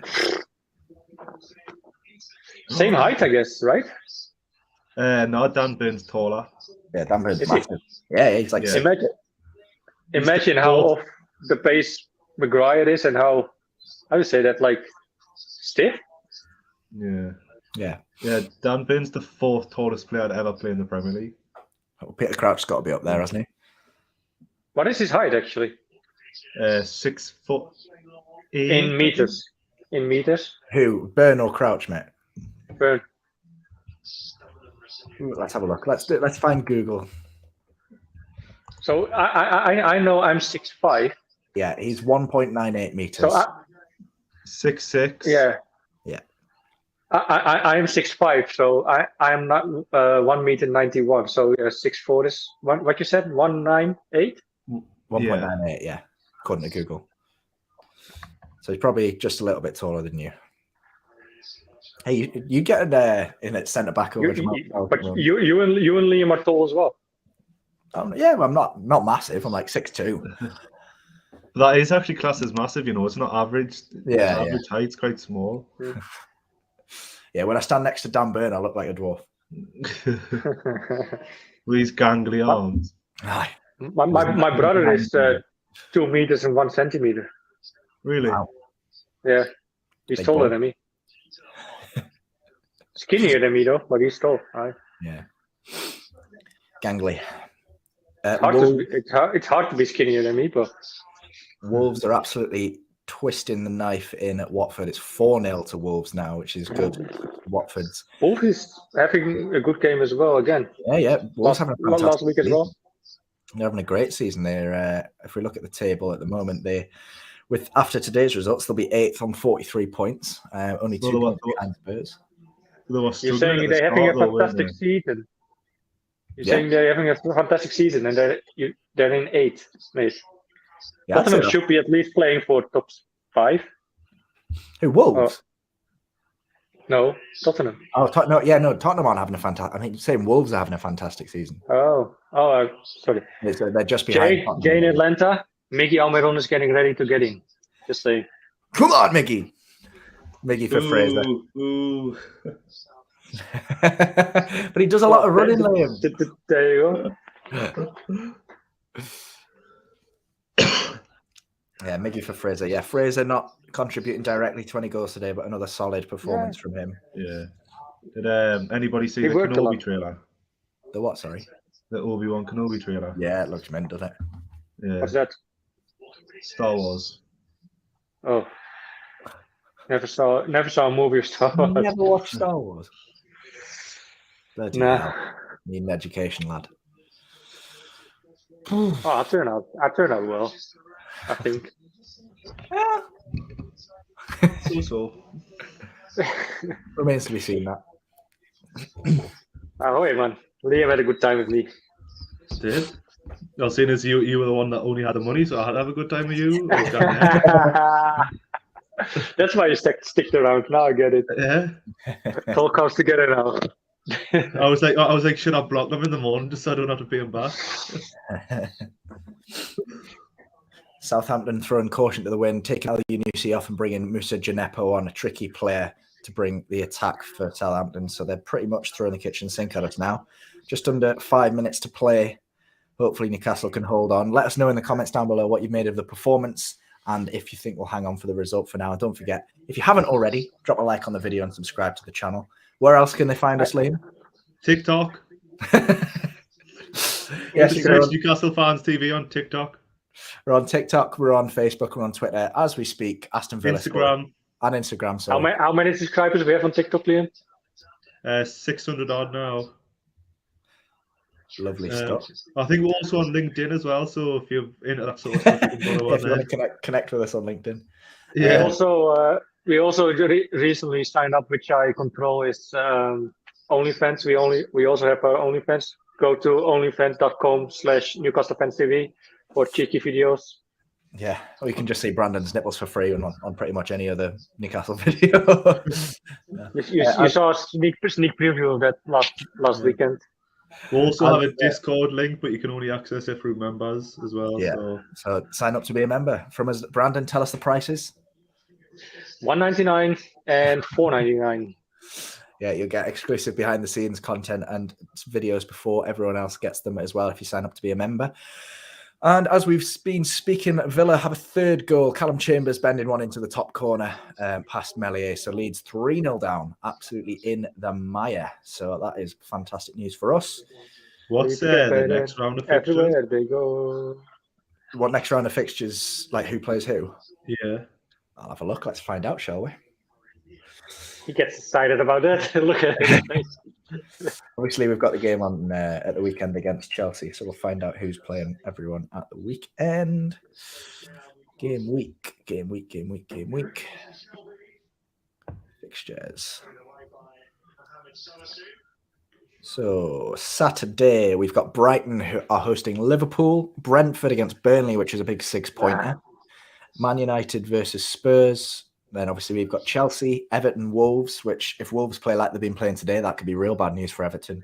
Leeds, Norwich, another massive game. Southampton, Watford, a good big game down there as well. West Ham, Villa, Arsenal, Leicester, and then Crystal Palace, Man City is the Monday night game. About the Leeds and Norwich game, I wouldn't mind seeing Norwich win actually.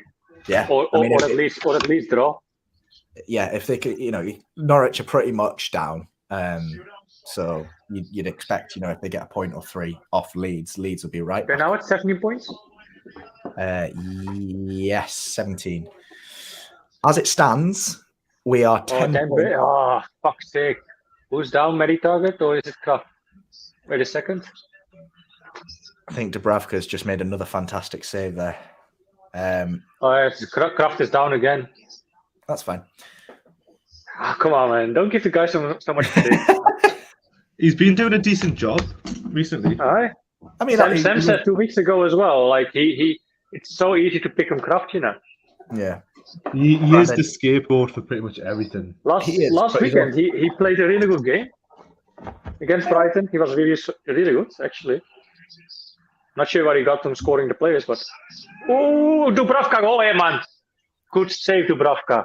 That's why we have Dubravka. Hey, that's the second or third save he's made this game. Aye, very good. Good cross in.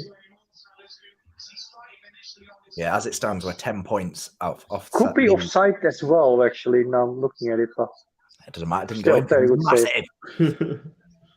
Still very good save by Dubravka. Don't need to look at VAR because he saved it. Yeah. So I don't want to jinx it, but as it stands, 10 points above Burnley in the relegation zone, 9 points above Everton, 8 points above Leeds. What's the bottom three on? Bottom three, so Norwich are on 17, Watford on 19, Burnley on 21. We'll be on 30. Go on, lads, take it together. We'll be on kick again for Southampton. And what's the teams above? How many points difference on them? So if we win this, we'll be 2 points behind Brighton, same number of games played. We'll be 2 points behind Leicester, who have a couple of games in hand on us, and then 2 points behind Palace, who have played one more game than us. I think we should chase down Brighton. It's possible. With a team Brighton and Palace, really. Yeah, Palace definitely. Plus Leicester aren't having the greatest of seasons. No? I see them. Yeah. For everyone in the comments pointing out, yeah, we're about a century behind. Yeah, we know. We know we're a century behind. There's no bloody TV or thing to listen to. We're doing our best, lads. Doing our best. 6 minutes of added time. Give us some slack. 6 minutes of added time to see out, which is ridiculous. At least out of you three, us three, I'm doing the best. I'm doing mostly my best. I'm closest to like being on the right time schedule. What minute you guys are on? I'm at 19:37. I'm going to be on 90 and 9 seconds. Chelsea have a third goal, so it's 3-1 Kai Havertz with that one. So Norwich pretty much certainly losing that. Wolves is full-time 4-0 against Watford. And Villa. Kraft is on, off for Monkeo coming in. 6 minutes stoppage time. Cleared by Dan Burn, another corner kick for Southampton.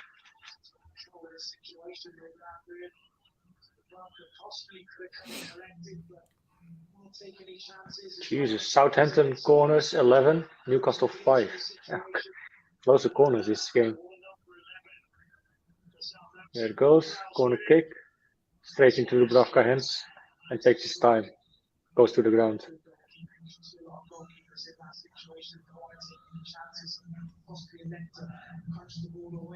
Taking his time. 6 minutes to hang on. 6 months ago, I'd have been absolutely cacking my pants. Today, I'm a little bit. Make that 4 because 2 minutes is already gone. Okay. Yeah, I had the same question, James. For what? What? I mean, I know there's been 6 subs and 1 goal, but come on. Well, Sherrick went down 2 times. Yeah. Kraft did. Yeah. Yeah, but if first half, that doesn't really count anymore. Who's been your man of the match? Guimaraes went off. Who's what, Liam? Been your man of the match? Wood? I mean, it's a difficult one because it's been Wood or Dan Burn, I would say. Or Dubravka. You can make a case for Dubravka, making 2 good saves. Dubravka. He's not had much to do, but he's pulled off 2 brilliant saves to keep good us in there. No one's been outstanding, like no 10 out of 10s, I don't think. I mean, we'll come on to that and scoring the players, but yeah, everyone's been fairly solid. I think Dubravka actually. Yeah, and we'll find out on scoring the players, won't we? Yeah. This is probably the first time that Dubravka wins us a game. This season, though. This season. He's kept us in it, that's for sure. He's not had a whole lot to do, but he's been confident with the stuff he's had to do, which is nice to see. Couldn't really do too much about the goal. He was screwed by Dan Burns' deflection, really. Yeah. So it's like a solid team performance has been more like individually outstanding. Yeah, and I think that's a good thing. Too often we've relied in the past on a Callum Wilson 10 out of 10 or an Allan Saint-Maximin 10 out of 10 to pull us out of some shit. But I think as a team performance, you got to say like a 10 out of 10. But that's the thing, lads. Like usually we wouldn't win these games, but like also against Brighton, we don't play our best. We don't play our strongest squad, and we're still getting these wins over the line. As it stands for now, with 2 minutes left. It's a change in the team. It's mentality, good energy, and preparation. I would say, if you look at the 2, was it corner kicks or free kicks? They're trained on it, like 2 times, and 1 time there was a goal of it from Guimaraes. Dan Burn heads it back in towards the. How do you call that thing of the keeper? The 5-yard box? Yeah, 6 yard. Yeah. Or 6-yard box? Yeah. To get it going, Like you see they're training on it. Yeah. And Liam knows as well. He's seen the New Jody podcast that Trippier says we're just focusing so much on if we don't have the ball and we're pressing, what our position has to be and where you have to stand, and it gives a different perception. Funny fact for you, Matt, actually, did you know that Jason Tindall texted Diego Simeone to attend together with Eddie Howe some of his trainings? He learned a lot from Diego Simeone and watched their training. So I think he took a lot of because he was off being a manager for a while. Yeah, and that's when Jason Tindall contacted Simeone. He said, "Yeah, sure," and Trippier as well. Asked if they can attend the trainings, and I guess worked off. I guess. Yeah, definitely. Right, so you should definitely have a look at the Trippier podcast. Yeah, True Jody podcast. Right after I check out the Greenwood and Mulliner podcast. So we're coming towards the end of the game. Referee should be. Good save again by Dubravka. Holy shit! Well, I think that seals the man of the match award. Who was it? Was it Ward-Prowse? Couldn't see it. Yeah, I didn't want to say it. Also got deflected. I didn't want to say it earlier, but Ward-Prowse has been invisible in this game. I think he's one of the most overrated players just because he can score a free kick. Come on, please. Maybe it was Armstrong, by the way. Please, please. Just blow the fucking whistle, ref. Yeah, it was Armstrong with the shot. It got slightly deflected and still Dubravka had his hand on it. Mental. Come on! Get in! Massive 3 points then. I think the full-time whistle has gone. Yeah, it's 96-26 for me now. So yeah, I think Dubravka takes a free kick and then done. Full time, 2-1, game over, 3 points, 3 on the bounce. We are massive. 4 points off top 10. We are huge. Well, it's still going on with me. I can tell you, Brandon, that the full-time whistle's gone, mate. Nothing's going to happen on the screen that hasn't already happened. I'll see you still playing. Almiron kicked it to the... That's it? Yeah, that's it. Okay. Absolutely good 3 points. Absolutely massive. Huh? They're still going on. Oh, now it goes. No, sorry. Now it goes. Finally, Jesus. Huge 3 points for Newcastle United there. Brilliant. Actually, I see now Graham Jones is in the dugout as well, and not high up in the stands. Absolutely incredible. What a game. To come from 1-0 down after a pretty poor first half performance, to come out swinging in that second half. Debut goal for Bruno Guimaraes and Chris Wood getting off the mark as well. Absolutely incredible scenes. First goal as well. Yeah, both of them fantastic today. Brilliant team performance. I got a serious question before I go off. Can we even still lose? Wouldn't say that, mate. I wouldn't go that far, however. We'll go on a run of like 20 games unbeaten now, losing. Yeah, we won't win for the end of the season now. You've said that. It's nice for Carl and his brother because they went out for the game. Yeah, it's nice for Lee as well because he went down.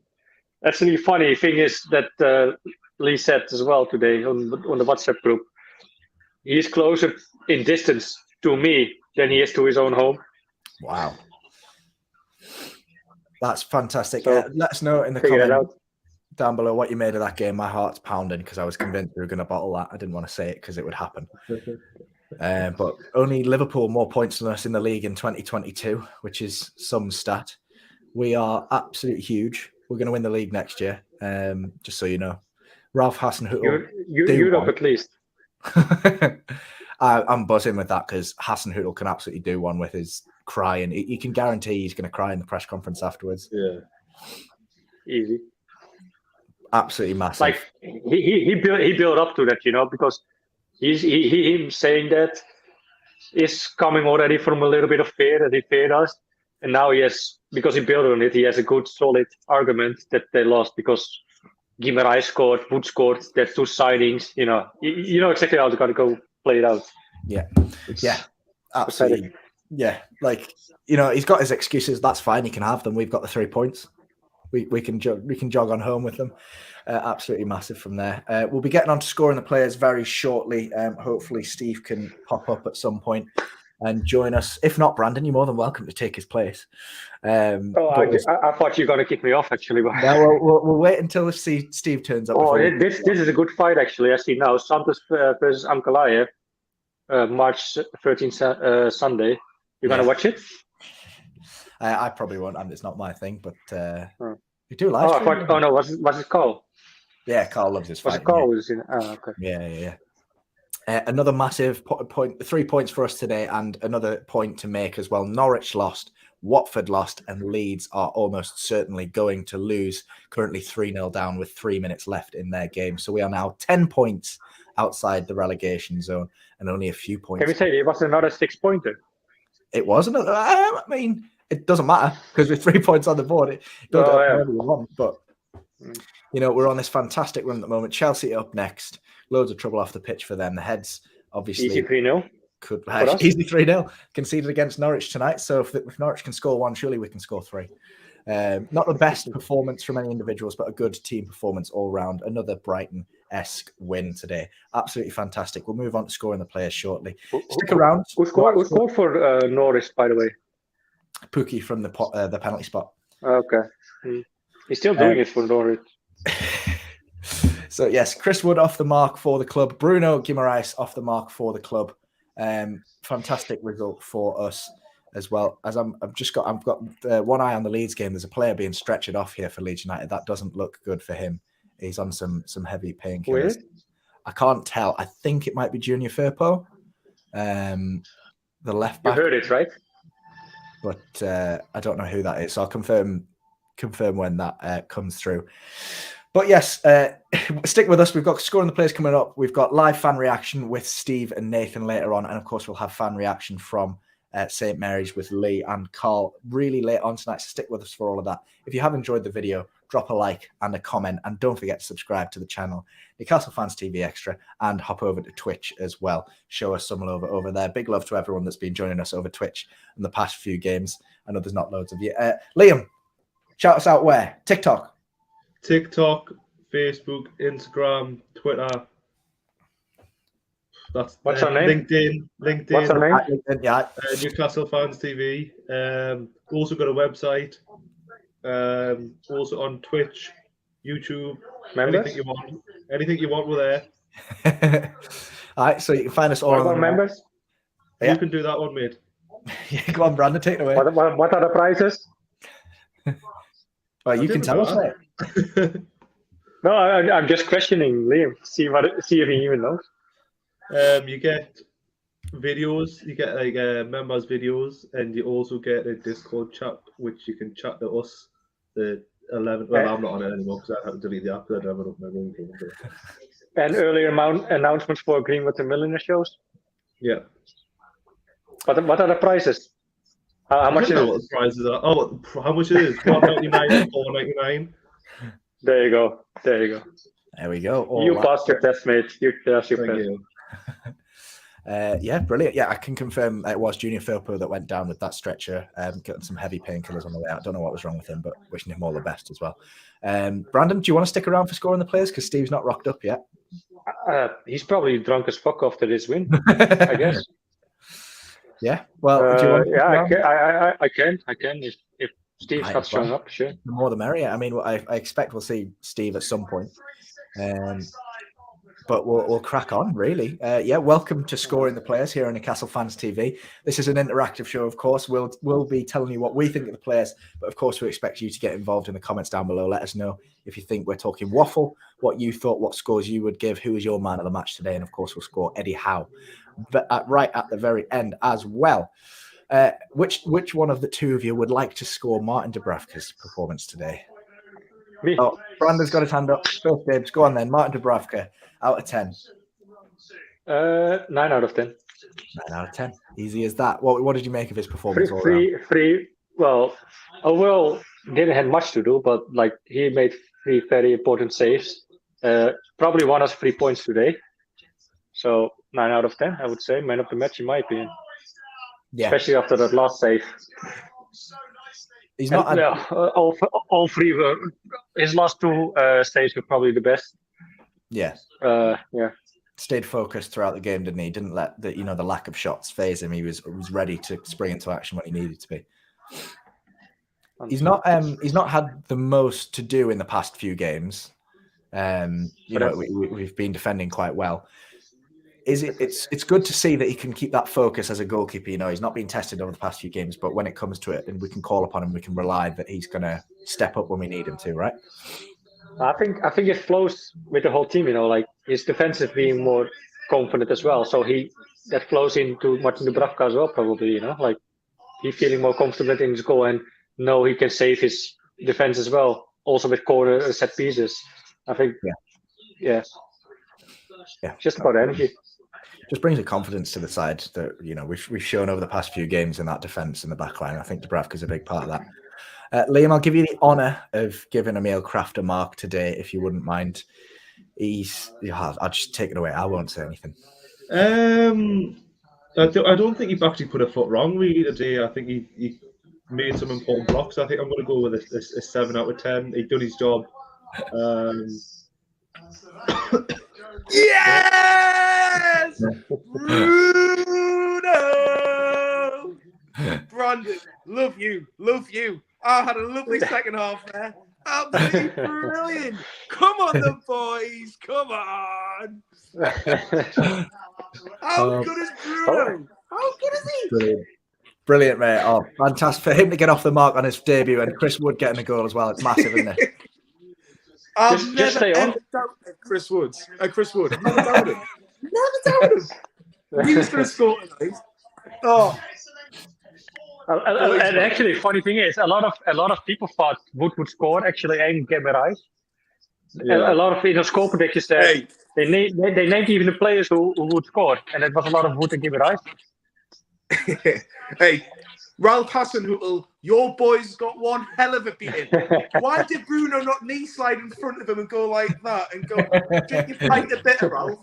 That's what he should have done tonight. Yeah, I don't care. Come on, the boys. Newcastle. Speaking about the Bruno celebration, Joe Willock tries a knee slide and absolutely just see that. red, but I don't know if you've seen it. Oh, this is honestly watching Newcastle on a Thursday night. It's going to be Europa Conference and Europa League soon, so we may as well get used to these Premier League matches. Nice and easy, isn't it? It's a bream. Easy. Who thought we were going down? I did not say after we drew against Watford that we were getting I did not say that. I didn't think that we'd be playing Burnley in a must-win game. I didn't think that at the final day of the season. Oh, this is unreal. I would even admit, I said after the Norwich game when I was at the parking garage outside of St. James's, I even said we were going down. Honestly, what I said to Brandon after the Norwich game, after the Norwich game. Me and Matt went to we all three of us went to the Norwich game, right? Yeah. I said to Matt, and I'm sure Matt can remember this when I was interviewing after. I said, Matt, I'm telling you now, we've got nothing to worry about, right? We're going to buy Bruno Gamiros, we're going to buy Chris Wood, we're going to beat Southampton 2-1 in a rescheduled game that shouldn't have been on New Year's Day. It's going to be put on a Thursday night. We're going to win. We're going to be on 30-odd points. That is exactly what I said to Matt. Isn't that right, Matt? Yeah, word for word. Absolutely word for word. I actually remember. I actually remember that you guys talked about that in the men's toilet, right? Yeah. We weren't long with you, Matt. There's a recording of it somewhere. We'll find it. We'll dig it out.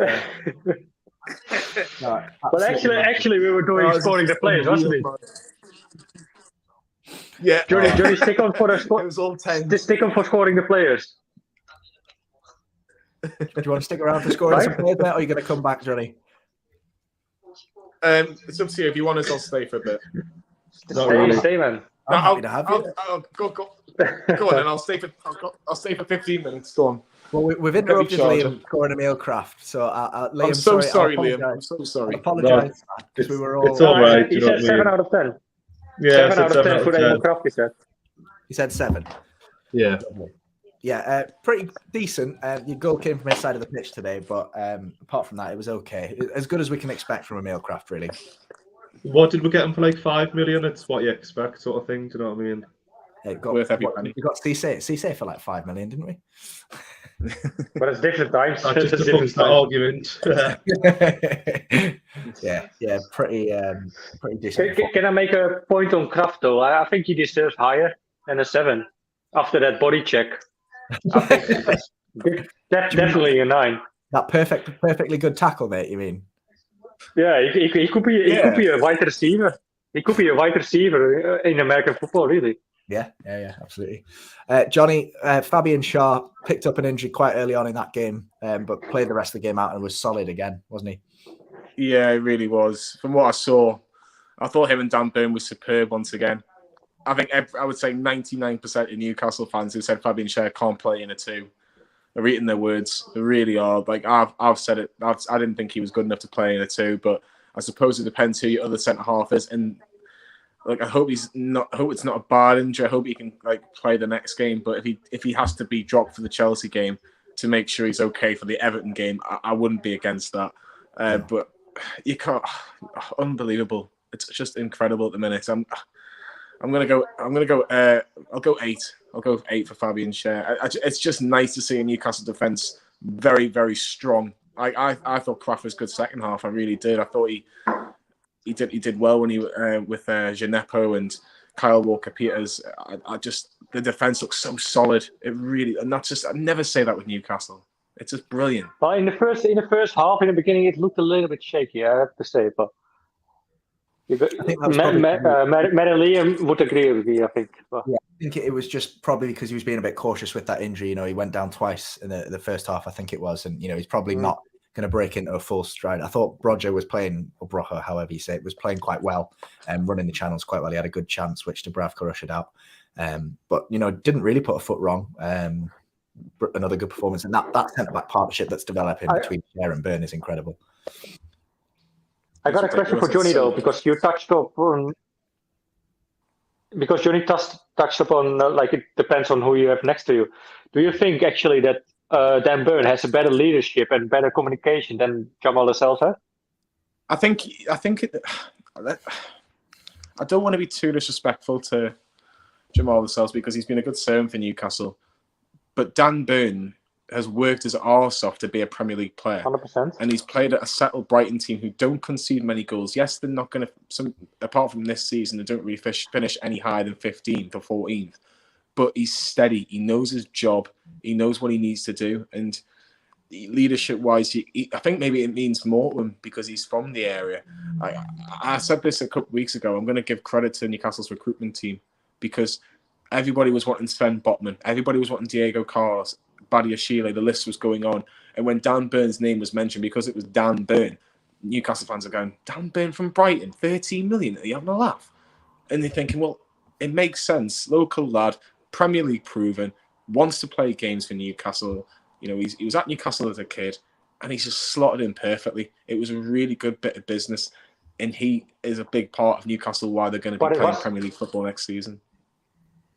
Yeah, absolutely massive. It wasn't just us. It wasn't just us. It was also Sky, Talksport, BT saying like Dan Burn and Matt Target. When you have this much money to spend, nobody wants to come to Newcastle. Only these type of players. And look how it plays out. Look who's laughing now. Yeah. Dori van der Beek and Danny Ellie having a laugh. Yeah, that Burn has been absolutely incredible. We were actually talking in the build-up, you know, coming into next season, if we stay up, well, probably when we stay up now, who's going to be captain, Trippier or Burn? Because it's an absolute toss-up between the two. Trippier comes for like seniority and just absolute Rolls Royce of a footballer. But do you reckon they would take the captaincy off Lascelles? Yeah. Being brutally honest, I'll be surprised if Lascelles would play. Lascelles is not playing anymore, mate. He's not playing anymore. So I think if Schär gets a new contract and Dan Burn and Schär they're going to be starting centre-back partnership unless you sign someone else. Lascelles, for me, probably won't get back in that team. I like the lad, but just in terms of quality and confidence, I don't think he gets back in, and you can't have not in your team. Jamal Lascelles could easily be 4th or 5th choice centre-half. And if that's the case, and Newcastle, for most weeks, are only going to be playing one game a week. So if that's the case, where does he fit in unless there's an injury crisis? I don't see him leaving the club in the summer because his wages are ridiculous. Like for a Premier League team, he's one of the highest earners at Newcastle. So the only way he's probably going to leave is probably on loan. So if it's a big summer, like I say, I would say Newcastle will sit on 31 points, 2 more wins, and you rubber stamp your safety. At the minute, you're 10 points clear of the bottom 3, which is actually a joke considering where we were 6 weeks ago. But yeah, I agree. I think it's gonna be, like I said, I agree with Matt. It's gonna be very difficult for him to get back in this team and very difficult for him to get a place next season. Imagine if we do sign Botman, in the summer. Sorry, if we sign Botman in the summer, he's not going to get a game. 100%. No. Yeah. I wouldn't be surprised if we get 2 more centre backs in. Yeah, probably. I mean, yeah. In amongst all of that, maybe we still get the year of Carlos. Who knows? Yeah. Well, we'll wait and see come summer. That's if we stay in the Premier League, of course. Game's not over till it's over, or season's not over till it's over, rather. We haven't actually given Dan Burn a rating, and I think it's my turn. I would give him higher, but because we've capped Martin Dubravka at a 9 out of 10, and I think he deserves man of the match, I'm going to give Dan Burn an 8.5. And he was at fault for the goal, actually. He was at fault for the goal. Like, his positioning, I think he tries to get back and he anticipates the first header to be a shot on goal rather than pull back across the goal. He just gets a bit caught flat-footed, and then his deflection takes it in. It was a mistake, not the end of the world. The rest of the game, he was absolutely outstanding. Because of that, he can't be man of the match because he cost us the goal. So yeah, I love Dan Burn. Don't get me wrong, but we need to be, I would say, right in our ratings. I would say. Yeah, absolutely. And don't forget in the comments, let us know if you completely disagree with us. If you think Dan Burn had the worst game of his life, you'd be wrong, but you're allowed to say that in the comments. And if you think he deserves higher, let us know as well. And don't forget to like the video and subscribe to the channel. Who went first? Brandon, you went first. Matt Target, solid against his old former club, wasn't solid. Little bit anonymous, I would say. Not much distributions when it comes to like crossings.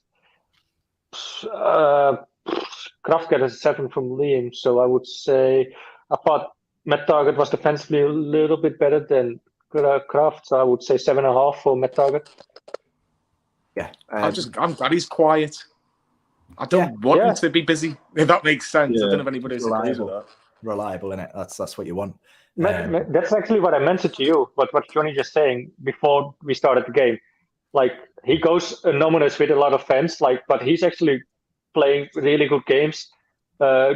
Attacking wise, he's better as well. His crossings can be a little bit better, but it's getting there. Just as Ryan Fraser getting more assists now. So, but he's not mentioned a lot by Newcastle fans. But 15 mil is a steal, like we said before, that we can get him for. Yeah. I mean, you snap your hand off at the moment, wouldn't you? Especially in today's market. Yeah. It'll be a brilliant signing. So we'll hopefully see him on a permanent deal on the summer, especially if he can keep his form up. We've had someone complaining that we're using half points. We do what we want. Disagree with it. Well, I'm sure I will give the richest club in the world. If we want to put half mark. Sorry, can I change my score to of Matt Target to 7.8? 7.75. Yeah. Yeah, we'll have 7.8. Yeah. That's Matt's target rating. There you go. Lovely. Go on then, Liam. You can have the honour of marking John Joe Shelby. Came out after the Brighton game and said, it wasn't his best performance. Held his hands up, a bit off the pace. It looked a bit off the pace in the first half, but obviously got the assist for the first goal, which was incredible. Ball into the box, wasn't it? You've literally just said everything I was going to say. In the first half, he was off the boil a bit. You know what I mean? I think there was a few times where the Southampton got the ball off of them, and there was chances where they could have scored. But I think the team all just came out flying in the second half. So I think I'm going to give him a 7.5. Love you, Liam. Thank you. I think it wasn't his best game, but I still think he played well in the second half. If he had a good first half, then I think it would have been like an 8. But like if we're in the relegation battle, he couldn't have left that sort of. We lost the ball in the centre of the park and then they ran through. Do you know what I mean? So yeah, no, exactly. I think 7.5 is fair, Johnny, isn't it? Yeah, very much so. Very fair. We've got someone saying Shelby and Burn both deserve an England call-up. It'll be an interesting call-up for John Joe Shelby to get in the England team. I mean, Dan Burns a shout ahead of Tyrone Mings, Connor Cody, who your other players. But, yeah, I think Harry Maguire doesn't deserve to be informed, but he's got a reputation for England. I suppose he does okay. Johnny, we'll go. Would you like Willock or would you like Bruno? You're the host, mate. I'll have whoever.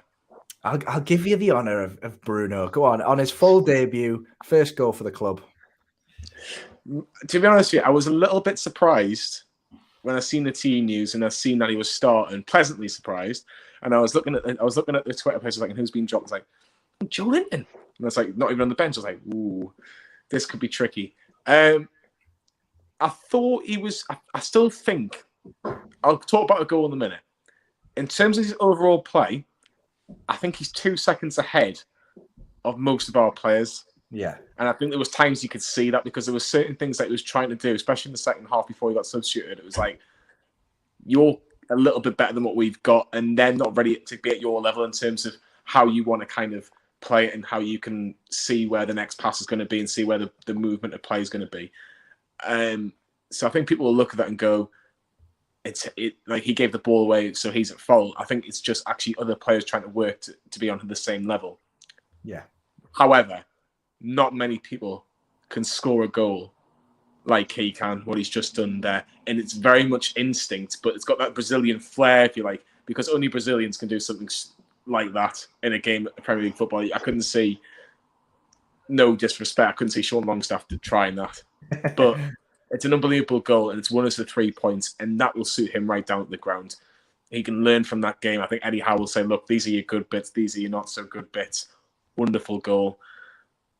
I know you give Dubravka a 9. I understand that, especially for that save near the end with a fantastic 9.5.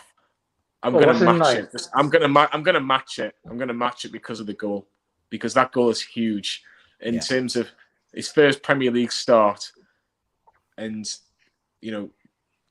coming into a difficult game. Southampton have only lost 1 home game this season, now 2.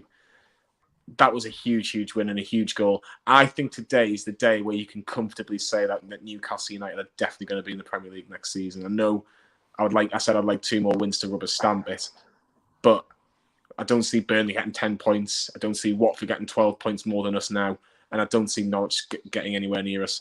So, and Everton and Leeds are falling off the cliff. I think it's 3 of those 5. I think obviously you have to see the first half. Bruno was a little bit. He had some good spells, but not much. Got a few bad things actually. Like I said, he played the ball to Tyndall literally when he was trying to play to Ryan Fraser. Lost the ball a few times in play. I don't blame you. You didn't watch the first half, so I get based on second half. I totally agree with your score, but I think it's more towards an 8, 7.5. Yeah, I understand that. I understand that. I think the goal's so significant, Brandon. Yeah, and 100%. it's a type of goal as well. And I do think with time he will become a really, really good player for Newcastle. I even seen little bits. I saw tiny bits. Don't tell me, boss. In the first half, not many bits. But you could see what they were trying to do. I actually thought, I think someone said, I think it was you, Matt, that said him and Shelby have been quite similar at half time, and I could see what you meant by that. So I think if he can learn from that, I don't see a long term Bruno and Shelby both being in the same team. I think it can work occasionally, but I don't think long term it can work. But it depends who you're playing. But Newcastle just won on a Thursday night at Southampton, and Bruno Ramirez, who we probably never all heard of about 6-7 months ago, and scored the winner after signing on for 35-40 million quid. Happy days. Yeah. Just the thing, like when you look to Guimaraes' statistics, he doesn't score a lot, and now he does at his debut. So that's interesting at the least. I was waiting for Johnny there just to finish, because for Leon anyway, he made 71 appearances, 3 goals, just 3 goals. And he has 1 start and gets a goal for us. Absolutely brilliant. I love him. Just get him scoring every week. That's fine. It's So Bruno, Bruno, 9 out of 10 on our rating. I'm just a quick one. I've had a quick look on who scored, who is generally quite good at marking players. Do you want to know who got joint man of the match for Newcastle? Chris Wood and Matt Target. Yeah. Shows you we don't know everything. It's my honour, though, to move on to my fantasy captain for this week, Mr. Joe Willock. Unfortunately, didn't notch a goal or assist, which would have been nice for my fantasy team, but I thought solid performance from today. He's turned into a very reliable midfield option. He's not the flashiest, but he can offer us something on both ends of the pitch. I thought at the end of the first half, he missed a really good chance. Probably should have done better with it. But towards the end of the game, I was really impressed by his defensive effort. He was constantly tracking runners. He put some good tackles in, some good blocks. He never stopped for the 90 minutes, and I absolutely love that about him. I thought that Bruno was probably slightly the better of the three. So I'm going to give him an 8 out of 10. Let me know if you disagree with me. But I thought another solid performance from Willock today. I can maybe see him being rotated out of the team for either Chelsea or Everton if Joe Linton comes back in, only because he's probably not used to playing this many games in such a tight space of time, obviously being a bit part player at Arsenal and then coming into our side at the start of the season as a rotation player. But another good performance for him today. I don't know if you... So with you saying that, Matt, do you think Guimaraes earned his place today into the starting 11 permanently? It depends what you think of what Eddie Howe is thinking, because he will. Well, Eddie Howe says, he rewards positive performances with starts in the team. If you start, you play well, you keep your place. But Joe Linton's only dropped out because of an injury. Does he come straight back? I don't think he would come in for Joe Linton, though. It's either Willock or Shelvey. Do you think that it's going to be Joe Linton, Shelvey, and Guimaraes instead of or Willock or Guimaraes? I wouldn't be opposed to seeing Joe Linton, Guimaraes, Willock formation just because of the way Shelvey and Bruno clashed a bit today. And obviously Shelvey has looked a little bit off the pace in the last couple of games, so give him a rest, get him fully firing for Everton. The only thing I would say is that Willock can do one thing which Shelvey, Joe Linton, and Guimaraes, that we've seen so far, can't do. He can run it with the ball at pace going forward, and he can get the odd goal. I know Bruno's got the goal today, but I think Willock's the only player in our midfield three that we've seen recently can do that. So Willock, for me, I think you ask Willock and you speak to Willock and Shelvey and you go, "How are you feeling, boys?" And I think you go, "I'm feeling good, Gaffer." And if one of them says they're feeling good and they can play another game, I would probably play Willock against Chelsea because I think Shelvey would be better against Everton because I think Shelvey will be given more time on the ball than he would against Chelsea. And I think if anybody can take the ball at Stamford Bridge, I think Willock can. So it'd be interesting to see. Johnny, what will be your starting midfield against Chelsea? Against Chelsea, my starting midfield would be... Knowing Joe Linton will be back. If Joe Linton's fit, you put Joe Linton, Guimaraes and Willock.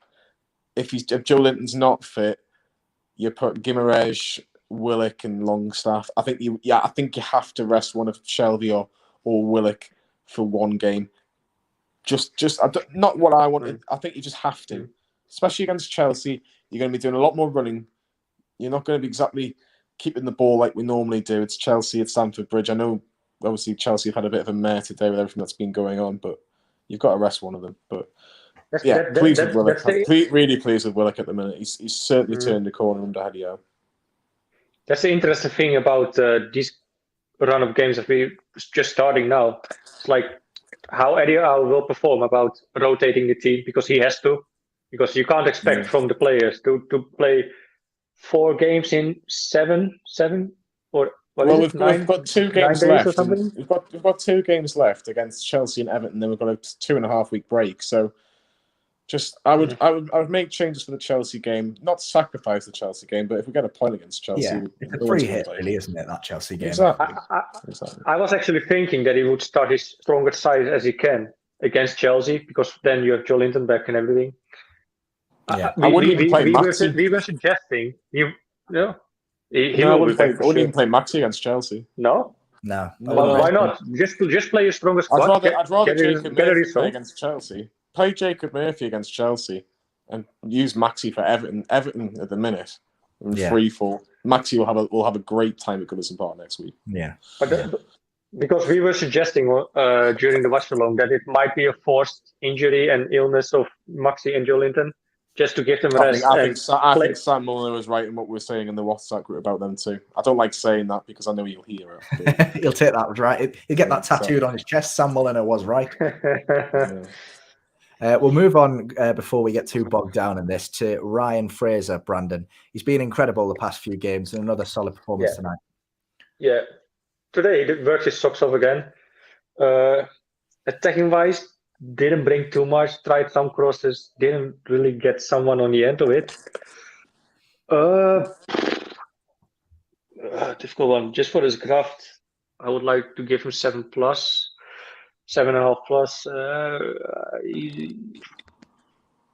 7.5 for Brian Fraser. 7.5, just to annoy that one person that's complaining at decimal places. Yeah. 100%. Love his work rate. Love his work rate. I don't know how the hell he's staying fit. After he used to be so injury prone, and he's just played 5-6 games on the bounce for lengthy periods at the top form.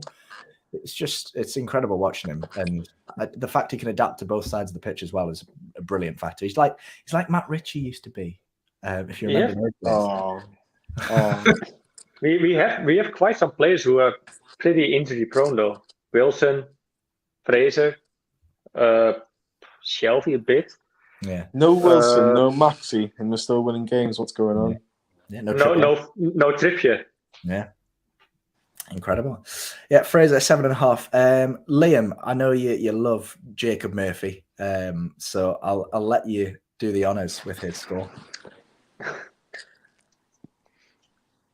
Oh, hold on. Ooh. I thought Liam was falling asleep.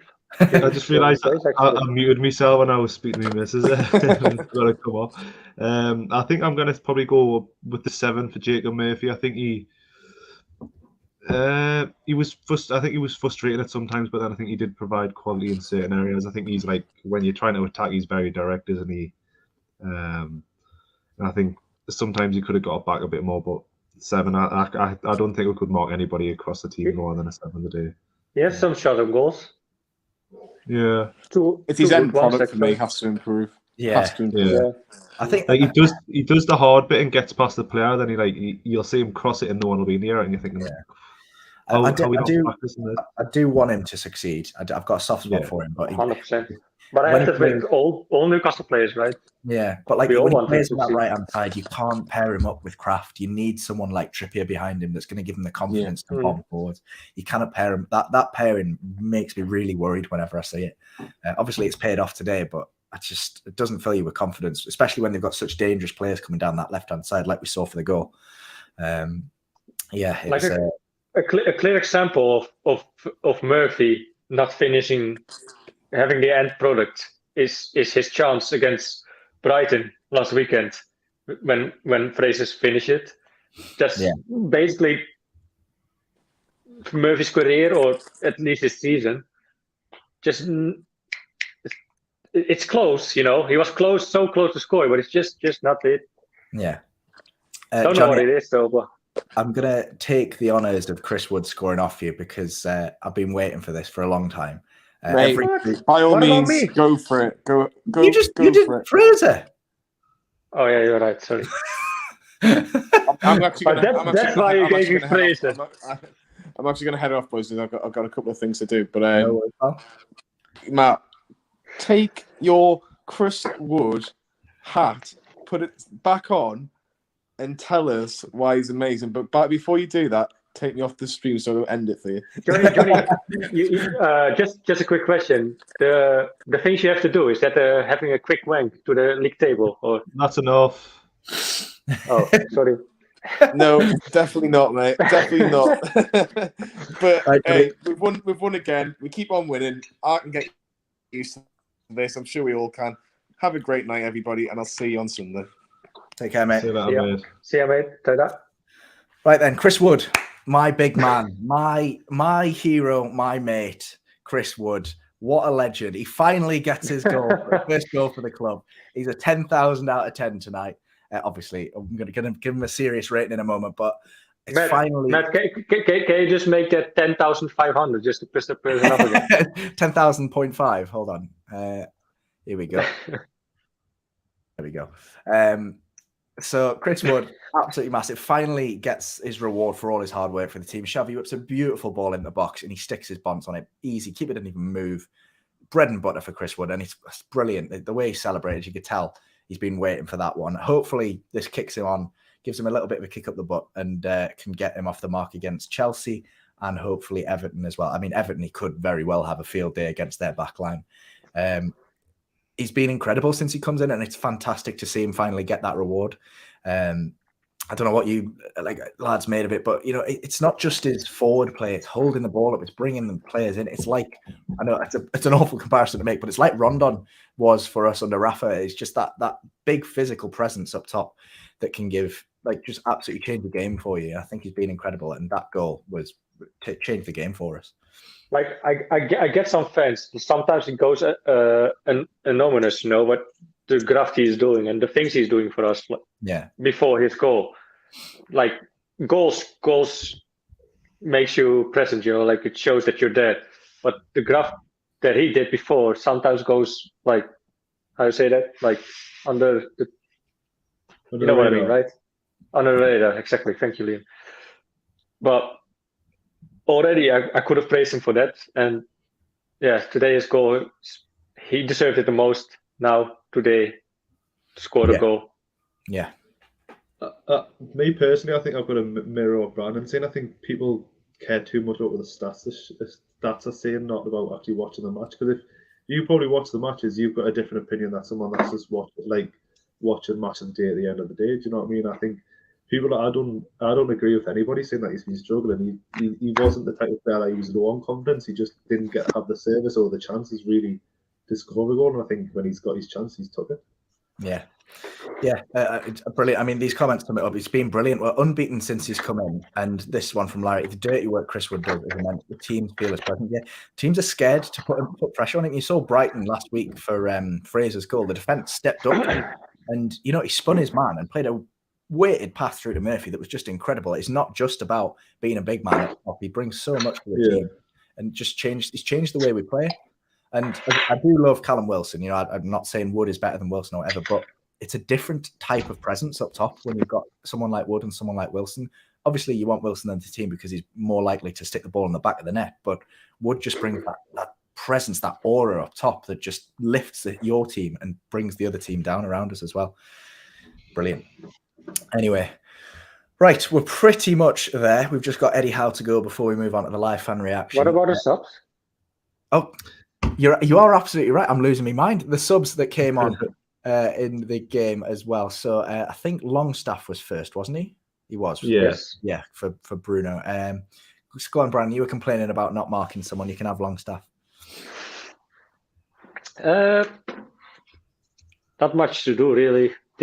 Wasn't outstanding. Did his thing. 7. Yeah. Yeah, I didn't really have much to do. Came on for Bruno, but I think it wasn't a big loss because, like we were saying earlier, Bruno and Xavi were quite similar, so we didn't lose anything when Bruno went off and Longstaff came on. We didn't concede with him on the pitch, which is always a positive. 20-odd minutes on the pitch under his belt, solid, not outstanding. 7 out of 10 sums it up, really, doesn't it? Yeah. Right. Next one that came on.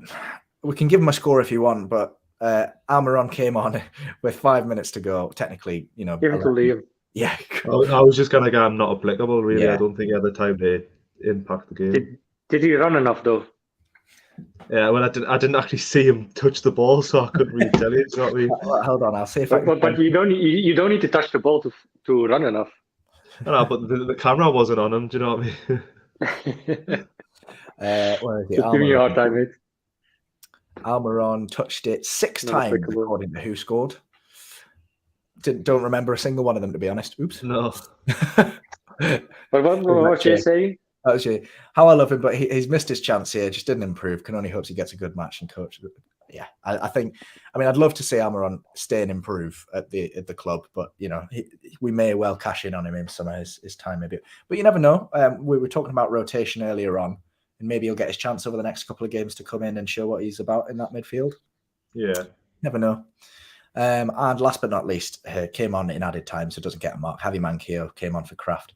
I'd probably expect Manquillo to start against Chelsea, just because I think Kraft. Over Kraft, right? Yeah, I think you've got your second choice right back that's back to match fitness now. Why wouldn't you start him? Kraft's not being outstanding to not be able to drop him out of the team. So I think Manquillo starts for me. But we'll see. Come Sunday, 2:00, I think it is that one. We'll be here, as always, on Newcastle Fans TV. Is it 2 or 4? Is it 4? Nice one. Well, for me, it's 4. Oh, well, it'll be 2 for us then, you silly sod. Yeah, it'll be. I'll just double check that now. Yes, 2:00. We'll be here, live stream. Much. So it's 3 for me, actually. Yeah. Oh, Brandon, just be quiet. Right. Brandon, seems like you want to talk so much. You can have the honour of Eddie Howe's first mark, and we'll take the average and give him a mark today. How did you rate his setup and the way he managed the game? Did we expect something else? Basically, it's like getting sort of usable now that we win games and are set up good defensively, and I don't know, it just clicks. Yeah, I think on the lineup as well, couldn't do anything else really than what he did. There wasn't much other options, so he played the strongest side that he had. Hope the injuries are not that serious. I give Eddie Howe a 9 as well. Yeah. Liam, higher, lower, same? 9. Yeah. I think he managed the game perfectly. I think he picked the right team. Obviously, when he didn't rotate, Joe Linton was injured, so he had to bring a player in. But I think it's going to be interesting to see what his team is on Saturday, because it's likely. What's it today? Thursday, we play on Sunday, so it's going to be probably a massive rotated team. So it's going to be interesting to see what that game is on Sunday, or team is on Sunday. Absolutely, yeah. I mean, I expect we'll probably rotate a few more players out, rest some legs before Everton, because, like we said earlier, it's a bit of a free hit against Chelsea. We're not expecting anything out of that game. Anything that we do get is a bonus. But Everton, no, don't we? It's a difficult one because we're on the form. But like, you're playing a team that's at the top end of the table, that's in good form themselves. Like I remember you saying before the game started, Matt, you already thought like at the Brighton game or even the game before, when does this end gonna stop? I got it myself a little bit as well, but like it seems to keep on going. Like if there's one, I'll take a draw. I wouldn't be surprised about a draw. I'll take a draw. I'll take a win. But if you give me the Chelsea and the Everton game and you tell me, oh, you win one and you lose the other, I'd rather win the Everton game and lose the Chelsea game, just because morale. Yes, a win against Chelsea would be massive, but then you go out next week and then you lose to a team that's behind you.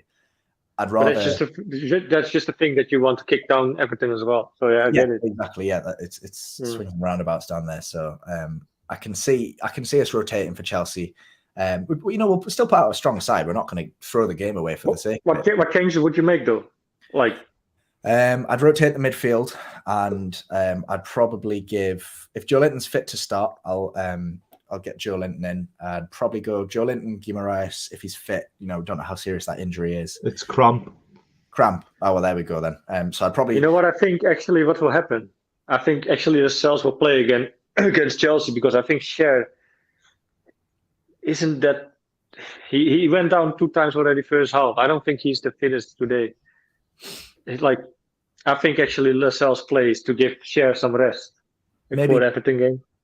Maybe, but then you've got a defensive partnership of Cher and Byrne who've been massive recently, and they've. Yeah, I know, but if he's not fully fit.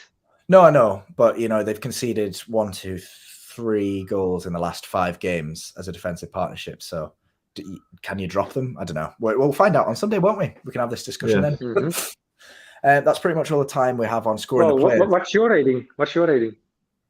Oh, I give my 9 as well. I just agree with you. It wasn't perfect, but I thought the first half we could have been a little bit more organised. The possession, I don't think we expected Southampton to press as high as they did, but we adapted really well. I thought we came out in the second half and we're playing so much better. That team talk, he changed things around. He pressed us a little bit higher, and we saw the reward for it as well with the goal. So I thought it was brilliant from Eddie Howe. Wouldn't have anyone else behind the wheel at the moment. Thank you very much, everyone, for chipping in the comments. That's all we've got time for on Scoring the Players. Stick around, though, because we will have some live fan reaction coming up next with Nathan. Steve's not turned up, so I'll probably stick around as well, unless either What of happened you... to Steve? Who knows? He's nowhere to be found. He's reading the messages but not replying. So unless You okay, either I presume so. We'll find out. We'll give you all an update later on. But unless either of you two wants to stick around, I don't have controls today. Yeah, I think you two are both on your phone, so I'll stick around with Nathan, which is knee bother. Give us a like on the video as well if you have enjoyed at any point. Can't speak. I'm tripping over my words. Drop a like on the video if you have enjoyed it at any point today, and a comment as well. Stay involved, and if you want to come have your say on the live fan reaction as well, there is a link pinned in the comments. Come and have your say. I know I can already see there's a few lads waiting to come on. We'll have a chat probably for the next 45 minutes or so. But yeah, thanks, lads, for joining me. Another 3 points in the bag. Massive. Up the Maggies. Up the Maggies. See you later. See ya. I'll bring Shut Nathan in and take care, lads. You all right? Give me away. All right, mate. How you doing? I'm good, yeah. 9 games unbeaten. We're doing Massive. it. Absolutely We're doing massive. it. Chris Wood, I did predict him to score. He did. Yeah. We can't ask for anything more. Wood goal, finally off the mark, and a Bruno goal on his full debut. What a goal by Bruno. Oh, fantastic. Pure instinct, isn't it? It is, definitely. Lovely stuff. Right, well, we better get cracking on because we've not got all the time in the world, Nathan. We'll bring in Andy. We'll probably do one at a time unless we start getting piles of people coming in. But we'll bring in Andy first, obviously a regular on the show. Evening, Andy, mate. Andy, sorry, Matty. Harry, I'm repeating you. Sorry. How are you doing? Good. I've just got a quick story, if you don't mind us just saying it. We just were talking about Dan Burn earlier, and sorry to butt in and out like that, but on the transfer deadline day, we had the same teacher at school, and the teacher's moved away to Australia, and I thought I'm gonna have to let him know that what Dan Burn's doing because he might be in bed. So sends Mr. Searle a message. Dan Burn signing for Newcastle. And do you know when you went to school with someone and you respect their opinion? Yeah. As a teacher, he turned around and says, exact words were something on the lines of, "Kid's got a great attitude. He's going to go a long way." Yeah. And do you know when someone, mate, what's he doing, man? 8 out of 10 every game. Incredible, isn't it? Unbelievable, isn't it? I mean, Nathan, it just shows you, Fabian Shaw, Dan Burn, you cannot drop them. You cannot drop them. I know Shaw looked injured, but I think he's all right. He only went down twice. I think I agree with Liam a little bit before. I think Shaw is carrying something, so I wouldn't be surprised if Lascelles comes in. But mate, yeah, it was just a lovely thing. He's sitting talking about Dan Burn. All I could do was sit and think about transfer deadline day. Like speaking to his old teacher, it was really good. And hats off to the kid, mate. He's going to get in England and call up. I bloody hope so. I really hope so. Gareth Southgate, if you're watching, give him an England call up, please. Be lovely to see you at the World. It'd be lovely to see him at the World Cup. A Newcastle player for England at the World Cup, winning the World Cup. That would be amazing. Dream big, mate. Dream big. Why not? Well, Nathan, what do you make of that then? Because we talked about it before you were on the stream. We said, for Chelsea. Obviously, Chelsea, it's a difficult game. Would you keep it as it is at the back just because we're playing so well at the moment, or would you rotate it? Well, if Shaw's injured, you've got to rest him. Obviously, if he's injured, but if he isn't, if he's not 100%, don't risk. Do not risk. Chelsea, we can get a draw with that, but if we lose it, it's nothing major. We've won 9 games. Who would have thought that at the start of the season? So obviously, rest him if he's not 100%. But if he is 100%, play him. But Lascelles will probably come in for him, and I think Shelby needs resting because he looks a bit jagged at times. He didn't play as well in the first half. Probably another apology will come out by him for saying he didn't play well in the first half. But Bruno as well. Play Bruno, play Willock, and Joe Linton if he's fit. But that was a bit of a surprise coming out. Joe Linton's injured. I'm thinking, nah, he's resting him. He's resting him. Same what Sam said on the group chat. He's definitely resting him. He wants to rest DSM and Joe Linton for the Chelsea match because he's thinking, we'll win this. Illness. He knew this was the winnable game. He knew we can rest a bit for this game and we could win it still. But Chelsea, different level, and we need to be on our guard for this because you don't want to be leaking goals at the back because goal difference. But I think we're safe. I think we're safe now. Well, that Good time to play Chelsea. Yeah, oh, it is definitely a good time to play as Chelsea. good a time as any. No, that was my next question, to be honest, Andy. Nathan set it up perfectly. 31 points already on the board at this point. I think we've got 9 games left. I think I'm right in saying 10 points off the drop. Surely to God, we're safe now. Yeah, I think so. If we pick up a couple of draws. You didn't seem so confident there. I didn't. No, I wasn't, mate. We're down in October, but I didn't envision the fact that I can look at Kraft and think you can do a job at times is evidence to the food that we've had for months and months that the players weren't being coached. Oh, yeah, exactly. Kraft is I said this about a year and a half ago on this, that Kraft is a physical specimen. You can just get him to do what you need him to do up and down. He'll do you half a job. And that's exactly what he did today. And it's what he's done for the last few games. He gets up and down. He's international for nothing, is he? He's not a Swedish international for nothing. He's obviously got talent. We've obviously brought him. He gives the ball away when he's on the ball. That's the biggest criticism. Yeah. Sorry to interrupt you, mate, but he does give the ball away. Throw-ins. He runs, he throws it. I'm thinking the referee's going to stop this game for a foul throw, and then it's just like, no, he's not. Yeah. He doesn't care. Yeah, no, I mean, I've been corrected actually because my maths is horrific. I need to go back to school. 11 games left. So even more games to actually pick up points. We've already got 31, which would have been enough to keep us up last season. Yeah, I mean, I think the maximum to keep us up this season is 36. I think we'll need more than 31. I do. I see a team having a run. You know, Burnley's well capable of going 3 wins in a row at some point against anybody. Yeah, it's happened in the past. If they get 9 points, then we're dragged back in. But I think I agree with you, Matt. I think a couple of draws will be fine. Yeah, we've got to compete with games though. Again, because if we stop doing that, then we've got a lot of tough fixtures coming up, Nathan. We've talked a lot about the Chelsea game, but we've got games against good teams, but some of them are in a bit of a rut at the moment. You got Spurs who are very hit and miss. You got Leicester who are very, very low down on the table, probably a false position for them. And then you've still got the likes of Man City, Liverpool, Wolves who are on top form, even Arsenal. We've got to be picking up points against the likes of Everton, Norwich, Burnley. They're the ones before the end of the season that we've got. The ones that we've got to absolutely nail on. I think we will, because I think Eddie Howe's methods are we go at any game and we want to win it. We don't settle out for any draws. We want to win every game, and that's Eddie Howe's tactics.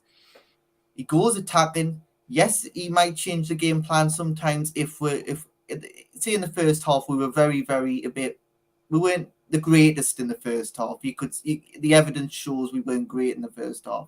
Yeah. The second half, he must have said to the lads, come on, roll your sleeves up. This is going to be a tough one. We always knew it was going to be a tough one. It's Southampton. We've got a bad record at St. Mary's. This is what we need. We need to prove that we can beat him here, and we did. And you just seen by Chris Wood when he scored. I was like, "No, am I dreaming? Has Chris Wood actually scored for Newcastle United?" There were similarities to the Brighton game, wasn't there? We were just good for periods, and when we were good, we were potent. Yeah. Well, obviously with the Brighton game, I was at St James's Park. I was in, and you could just see we counter-attacked. Every time we got the ball, we looked dangerous. We looked like we were going to score. Brighton didn't look dangerous. The only times they looked dangerous was free kicks, and we were thinking they're going to get a goal here, and they did get one. But when Stuart Armstrong scored against us tonight, I wasn't scared of that. I was thinking these don't look anything like I thought they would. I thought Prowse would have scored today. Prowse didn't look anything really. We settled him very well.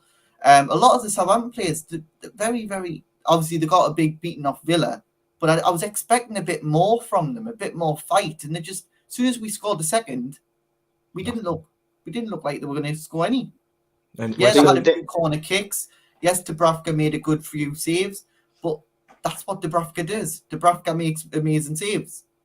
Obviously, Dubravka hasn't been as good as late, but tonight shows you cannot drop Dubravka. You can't, because he's number one.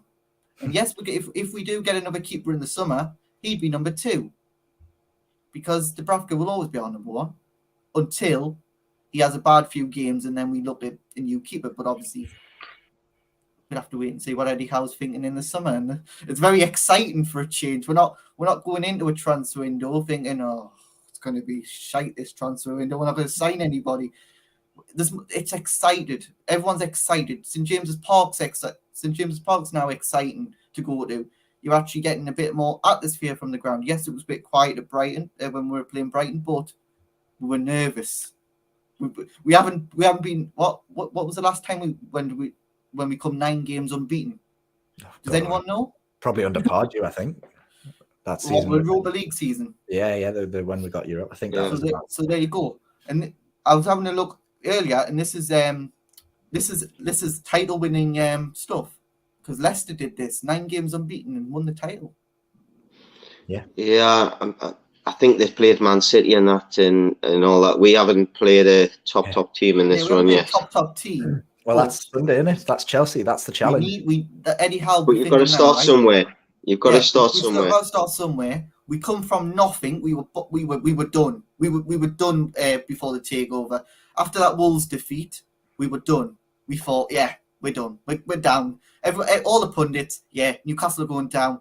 We might as well put them 125 to 1 on anything to go down. I bet you all the pundits are thinking now, shit. We have said they're going down, and we're going to get absolutely proven wrong. The bookies will have to pay out a lot, because top 10 we had us at like 50 to 1 or something. Hey, we've got to wait. Could be a very, very good thing, because I think you never know. Southampton, where they are, it just shows you we can beat teams on our day. We can give Chelsea a real challenge. I'll take 2-2 now. So, Chelsea, take a draw now. Yeah, I mean, we've got that game to play, Andy. Massive results everywhere tonight. Obviously, we got the win, the points on the board, as we said. Leeds got battered. Watford got battered. Norwich got battered. We're 10 points above Burnley, who are in the relegation slot.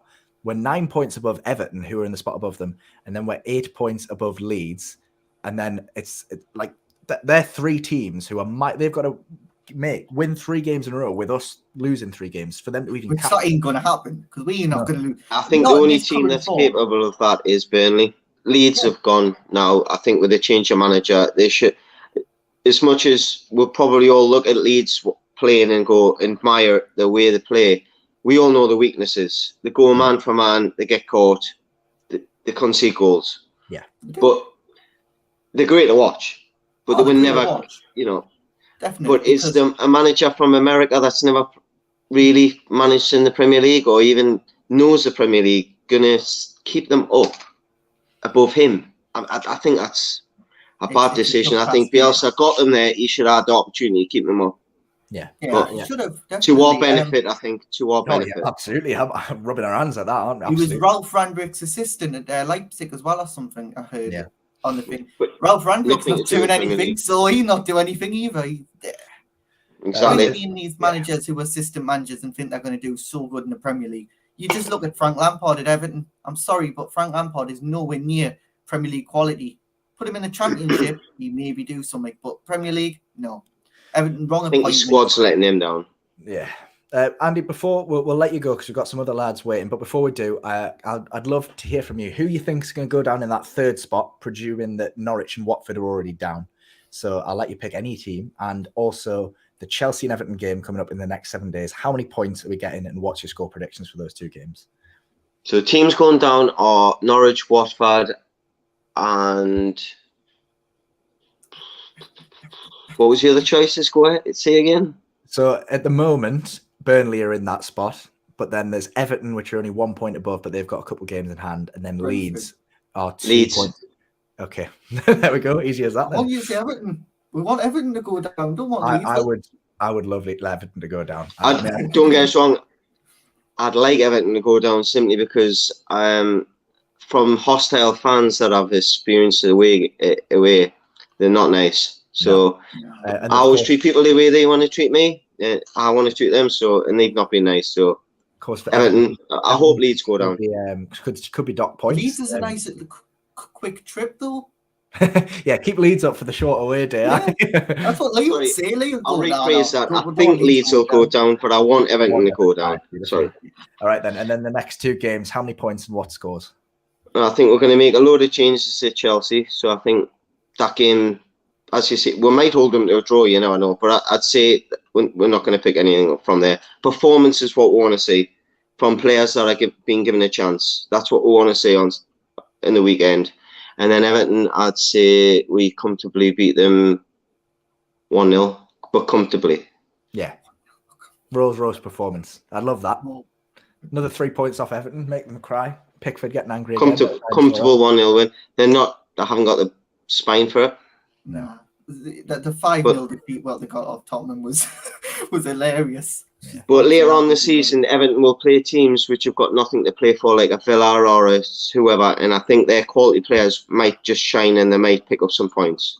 We'll wait and see. They've got some quality players in there. Cheers, Andy, for joining us as always. Take care. Thanks for having us. Appreciate Hit the like, everyone. You know the spiel by now. Cheers, mate. You take care. Take care, everybody. Right, we've got Connor waiting behind the scenes, so we'll bring him in. Connor, mate, I know you've been chatting in the private chat. Yes. Ryan Fraser, what a player. Oh, tremendous. And he's been outstanding. I think since Howe came in, I think there was a lot of this concern amongst the fans, amongst a lot of people about that they have the falling out at Bournemouth. Was that going to follow them to Newcastle? But clearly, it's absolutely not. And I like the fact that, we've heard Ryan Fraser come out as well, and just put the kibosh to that and make clear that he's loving life under Eddie Howe right now. And I think that's the thing. I genuinely don't think Eddie Howe is getting enough credit, particularly from certain media outlets, because there's too much emphasis on, Newcastle spent £100 million in January, so of course this was always going to happen. But actually, when you examine it, there's only 3 of those signings have actually played just about every minute of the games that we've had, and that's in this run, which is obviously Target, Burn, and Wood. The rest of it, which is still the other 7 outfield players, were already at the club. And you take out the fact that ASM's been injured recently, Callum Wilson's not there, and we all, I think, 4 or 5 months ago, would have said, if we don't have Wilson, we're in big trouble in front of goal. So the fact he's coaching these players to be even better, somebody like Joe Winton, I know he wasn't on tonight, but again, he's starting to show why we spent the money we spent to bring him in. He's not necessarily scoring loads of goals, but he's a battering ram in that midfield. Shelvey, minus the Brighton game, has been super. And that does come down to Eddie Howe and Jason Tindall. And for those players, I just think they must actually enjoy going into the training now every day and get in there and working with 2 guys who know what they're doing and know how to coach good quality players, which is something the other guy didn't know how to do. It is, isn't it? With the players now, they must go into training, love it, go out of training, want to go back to training, because the team spirit is just there. After every game, they'll go and clap every single fan. That's what Eddie Howe wants to do. He says the fans can go out till 3 a.m. in the morning, but the players are in early. That's what he wants. He wants the players. Once we're safe, I think Eddie Howe will have a massive party with everyone. I think that's what we'll do. But Ryan Fraser, again, brilliant. He's a workhorse. I was a bit concerned when Eddie Howe come in, because obviously when he was at Bournemouth and he didn't want to play under because he was in the injuries and things like that. I thought he was going to be injured for the rest of the season, but no, he seems fit and he seems raring to go every game. And even when he picks up a knock, he'll still play. And it just shows you Eddie Howe wants to play for the Jason Tindall. But I think Tyndall doesn't get as much credit as he should get. Now, Jason Tyndall is Eddie Howe's right-hand man. Jason Tyndall does all of the tells all the substitutes what to do.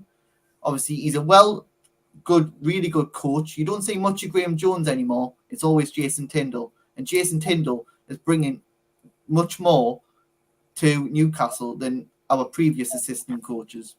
And I think that's Eddie Howe. Eddie Howe brought him in, and I think Eddie Howe's done an amazing job bringing Tyndall back with him because Tyndall knows what he's doing in the Premier League. Oh, 100%. I think it's, you look at it and it's about players going out there with clear instructions. They know the game plan. They know what they're going out there to do. They know there's going to be times where you have to weather a storm.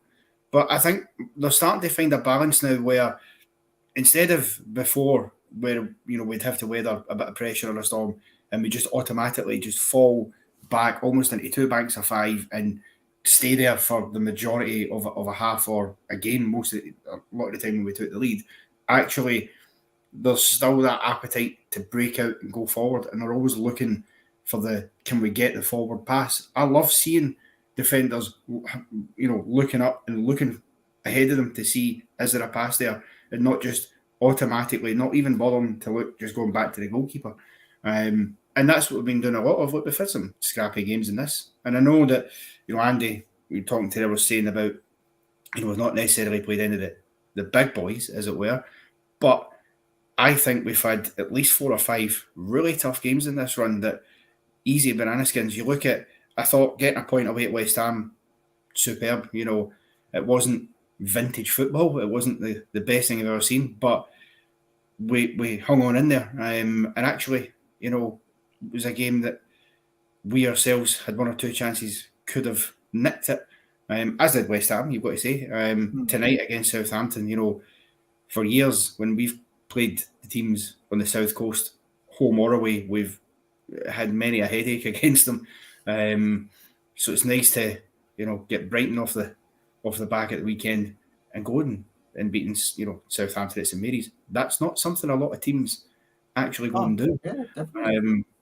So it's really, I think it's brilliant, and it bodes well because last season, the end of the season, we did have a good run. I think we won 7 in a row, which kept us up. But this doesn't feel the way that did. That felt like a sort of last roll of the dice, flash in the pan, you just go all out for it. This feels more controlled, more sustained. And it is, how great is it to be a Toon fan right now? It's superb. Yeah, you mentioned earlier, this community, this run we're on. It's fantastic that a change of manager can come in. He's changed the mentality. I think Nathan touched on it earlier. The mentality at the training ground with the players has changed, but the fan base as well. We're so together, and obviously the results help. But the players, it's the photograph in the dressing room after every game. It's the celebrating with the fans long after the final whistle's gone. How much do you think that contributes to the atmosphere at the club? It's got to be a massive difference. That's a huge, of course it does, because I'm not from Newcastle, obviously. I'm not a born Geordie, but there was a reason I fell in love with Newcastle as a club. When I was younger and went down there on many, many school trips to St James's Park and absolutely loved everything about the atmosphere. Even one of the trips I went to in the Championship, it was just phenomenal being there. And that is because it's the kind of club, it's a one club city.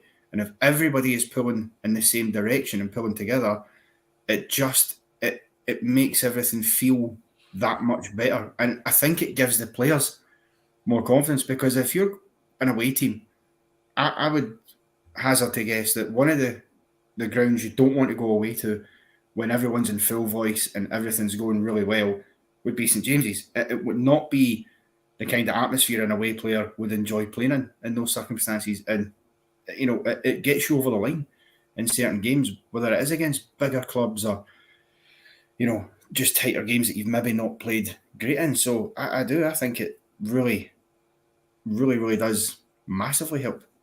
Well, no away fan wants to come to St James's Park at the minute because we're just smashing it at St James's Park. No away player wants to come to St James's Park because they're literally scared of the atmosphere. It shows. That atmosphere, once we get going in that atmosphere, it shows the way players can cope with it. So if we can just keep that going at St James's Park, and obviously away, we've got some brilliant away fans because they travel on a Thursday night to Southampton, which is they'll not get home till the early hours of the morning, and it just shows we've got a united fan base. Even before we had all the new owners, we had a united fan base because people were still going away, still paying their money because they love the club, and we're here for the club. Yes, we might be rich now, but it just shows we are the most loyalist fans in the league. I totally take that, definitely. Yeah. Absolutely. Connor, we've got to say goodbye to you shortly. We'll come to you in a second for the same questions I asked Andy, but just a quick reminder to everyone watching, Lee and Carl have been at the game, so they'll be uploading the videos with the live reaction later on from St Mary's. God, I wish I was them in that away end. Honestly, I think I might have come away with a few bruises and maybe a minus a shoe or two, but yeah. But behind that goal for the Bruno finish would have been... I'd have fell in the fucking on the pitch. Yeah.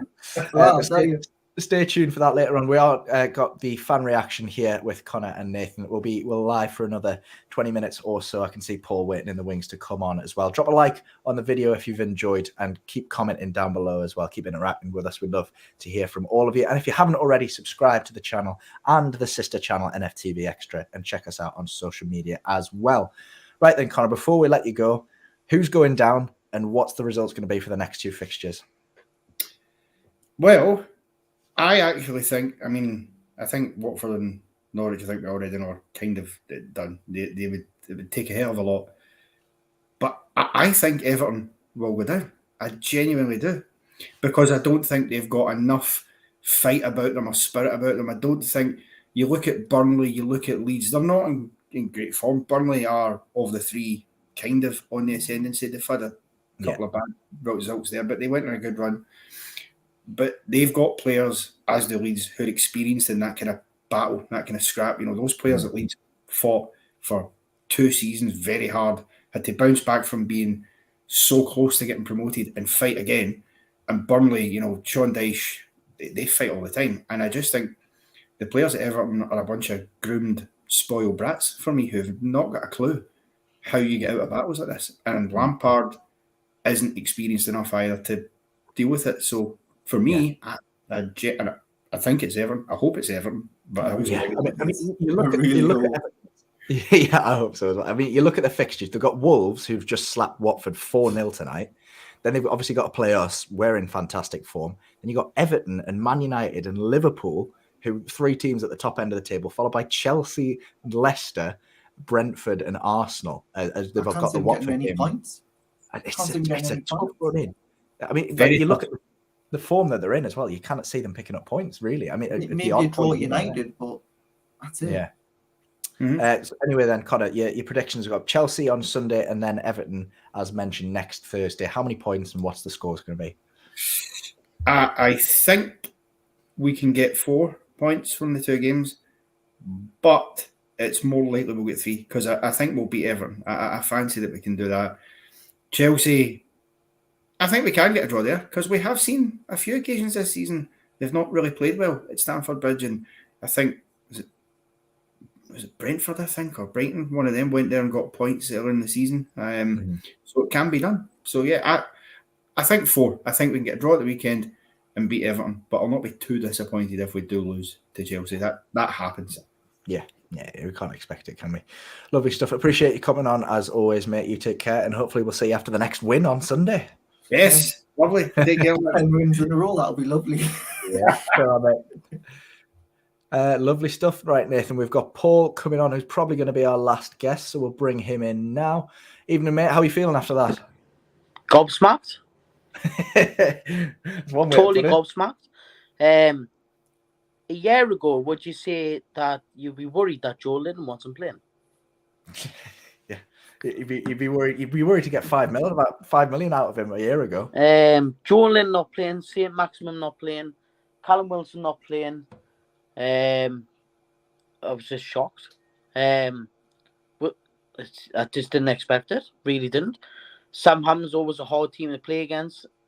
I just finished work I'm looking at the clock now. I just finished work. I got into the first 20 minutes And I looked at the stats, and I think that it was more or less saying that we had more possession than them. And I was like, you wouldn't think it. We dealt with the set pieces of Southampton really well.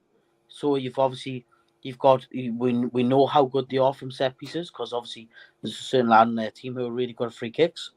We've dealt with it really well. Bruno's first start, obviously done well, adapting to the game. I just gobsmacked.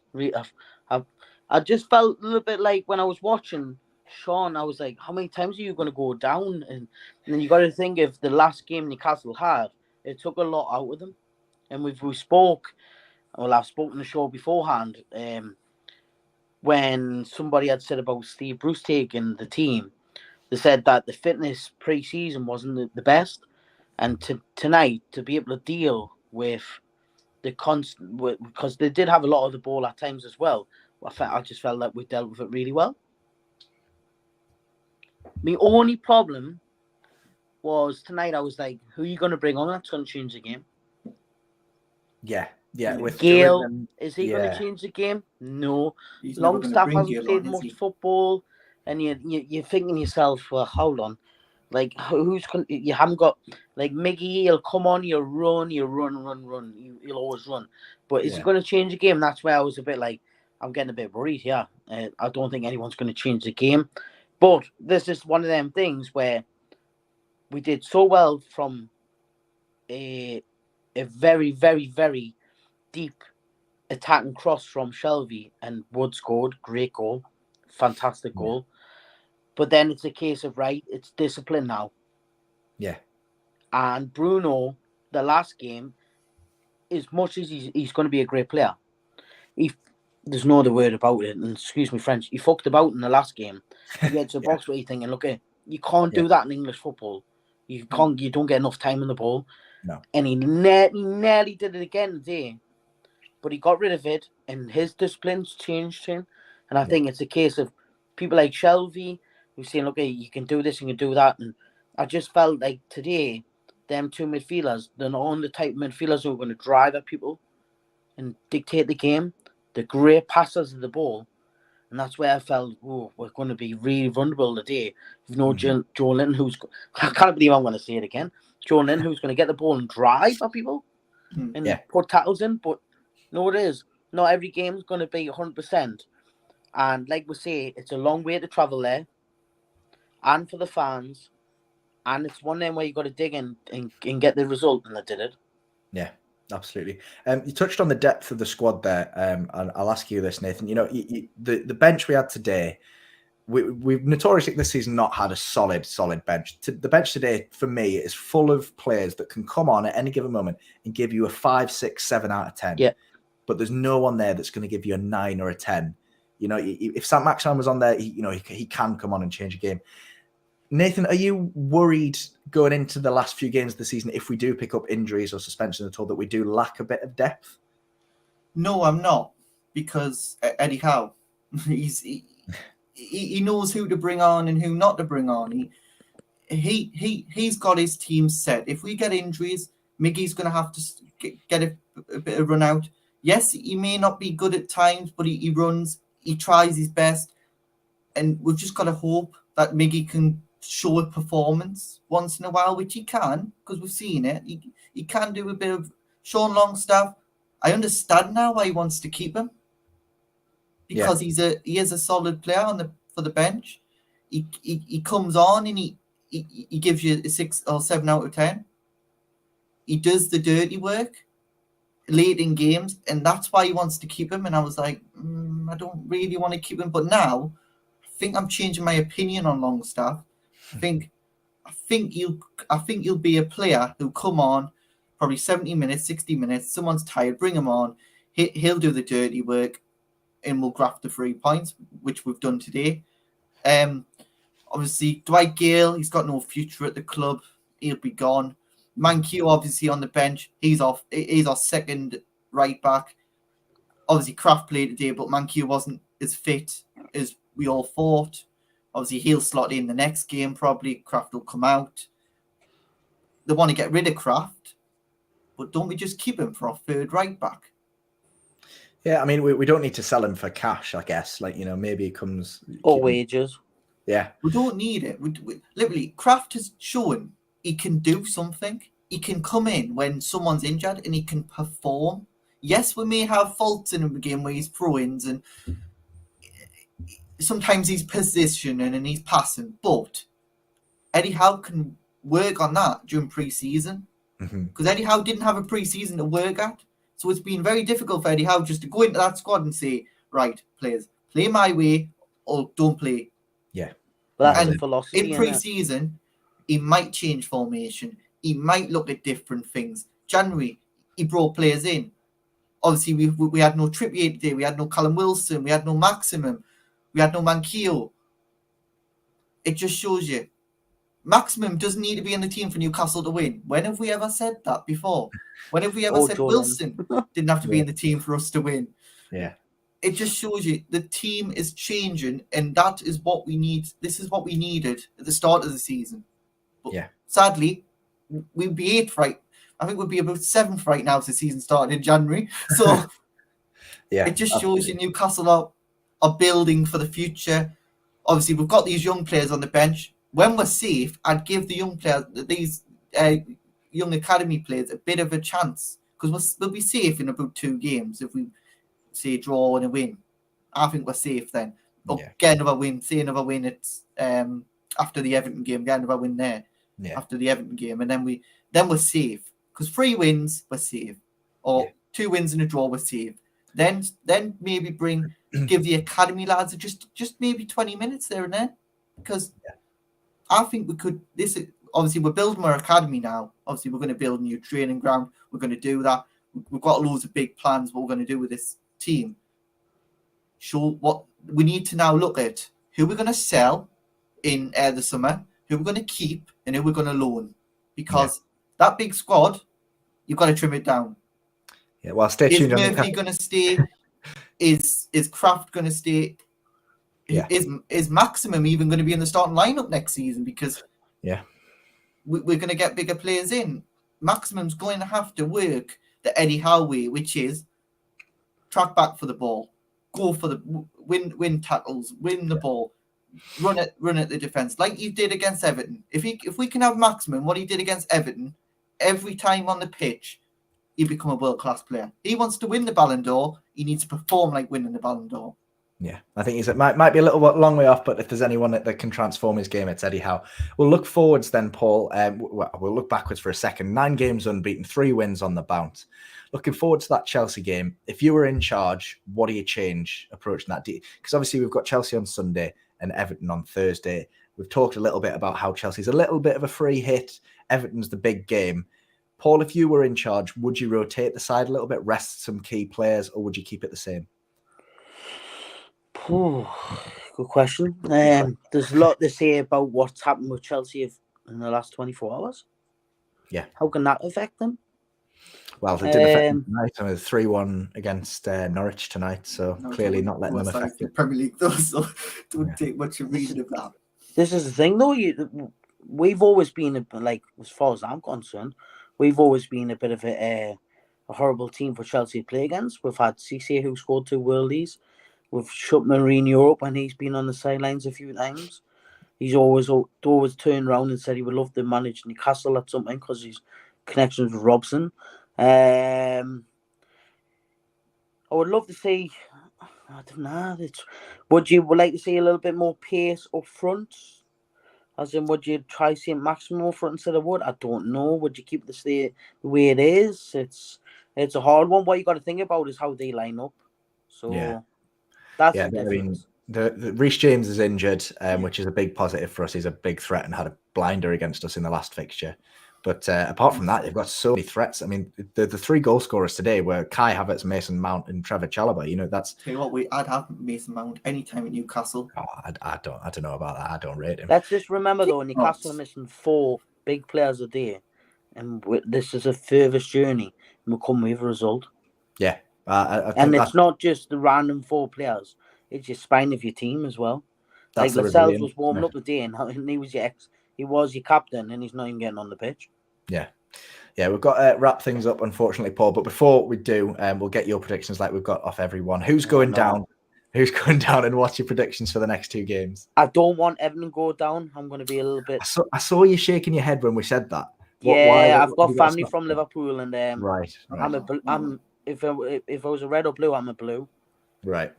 So I don't want Everton to go down. So I think Leeds with the new manager, I think we should have stuck with the manager they had. The philosophy was good. It wasn't working at the time, but it will work. So I'll let you see Leeds go down. And then for the next 2 games, Chelsea on Sunday, Everton on Thursday. A couple of score predictions from you. I think we'll get beat against Chelsea, and I think we'll draw against Everton. Draw? Not confident of a win? Nah. Bogey team. If you look at the recent results, bogey team. I would beat them earlier in the season. It was only a few weeks ago, wasn't it? Jordan Pickford's got little arms, so... I think we'll beat Everton. Everton have got nothing. Nothing in the locker. It's one of them things, though. Rondo will probably score a winner against them. It'll be something stupid, or Townsend. It always happens. More like Rondo to score winner against one. Don't want that. Yeah. Beautiful stuff. Right. Thanks for coming on, Paul. Thanks for being so patient. Problem. I know you were waiting a while to come on as well, so appreciate it. No worries, mate. You take care. Enjoy the results. Enjoy your night. next time. Will do. Right, Nathan, pretty much time to wrap it up. Yeah, it is. Big win, that, wasn't it? A massive win. On to the next one. Come on. Exactly. Let's beat Chelsea. Why not? Why not? Let's go for the jugular. Brilliant stuff, mate.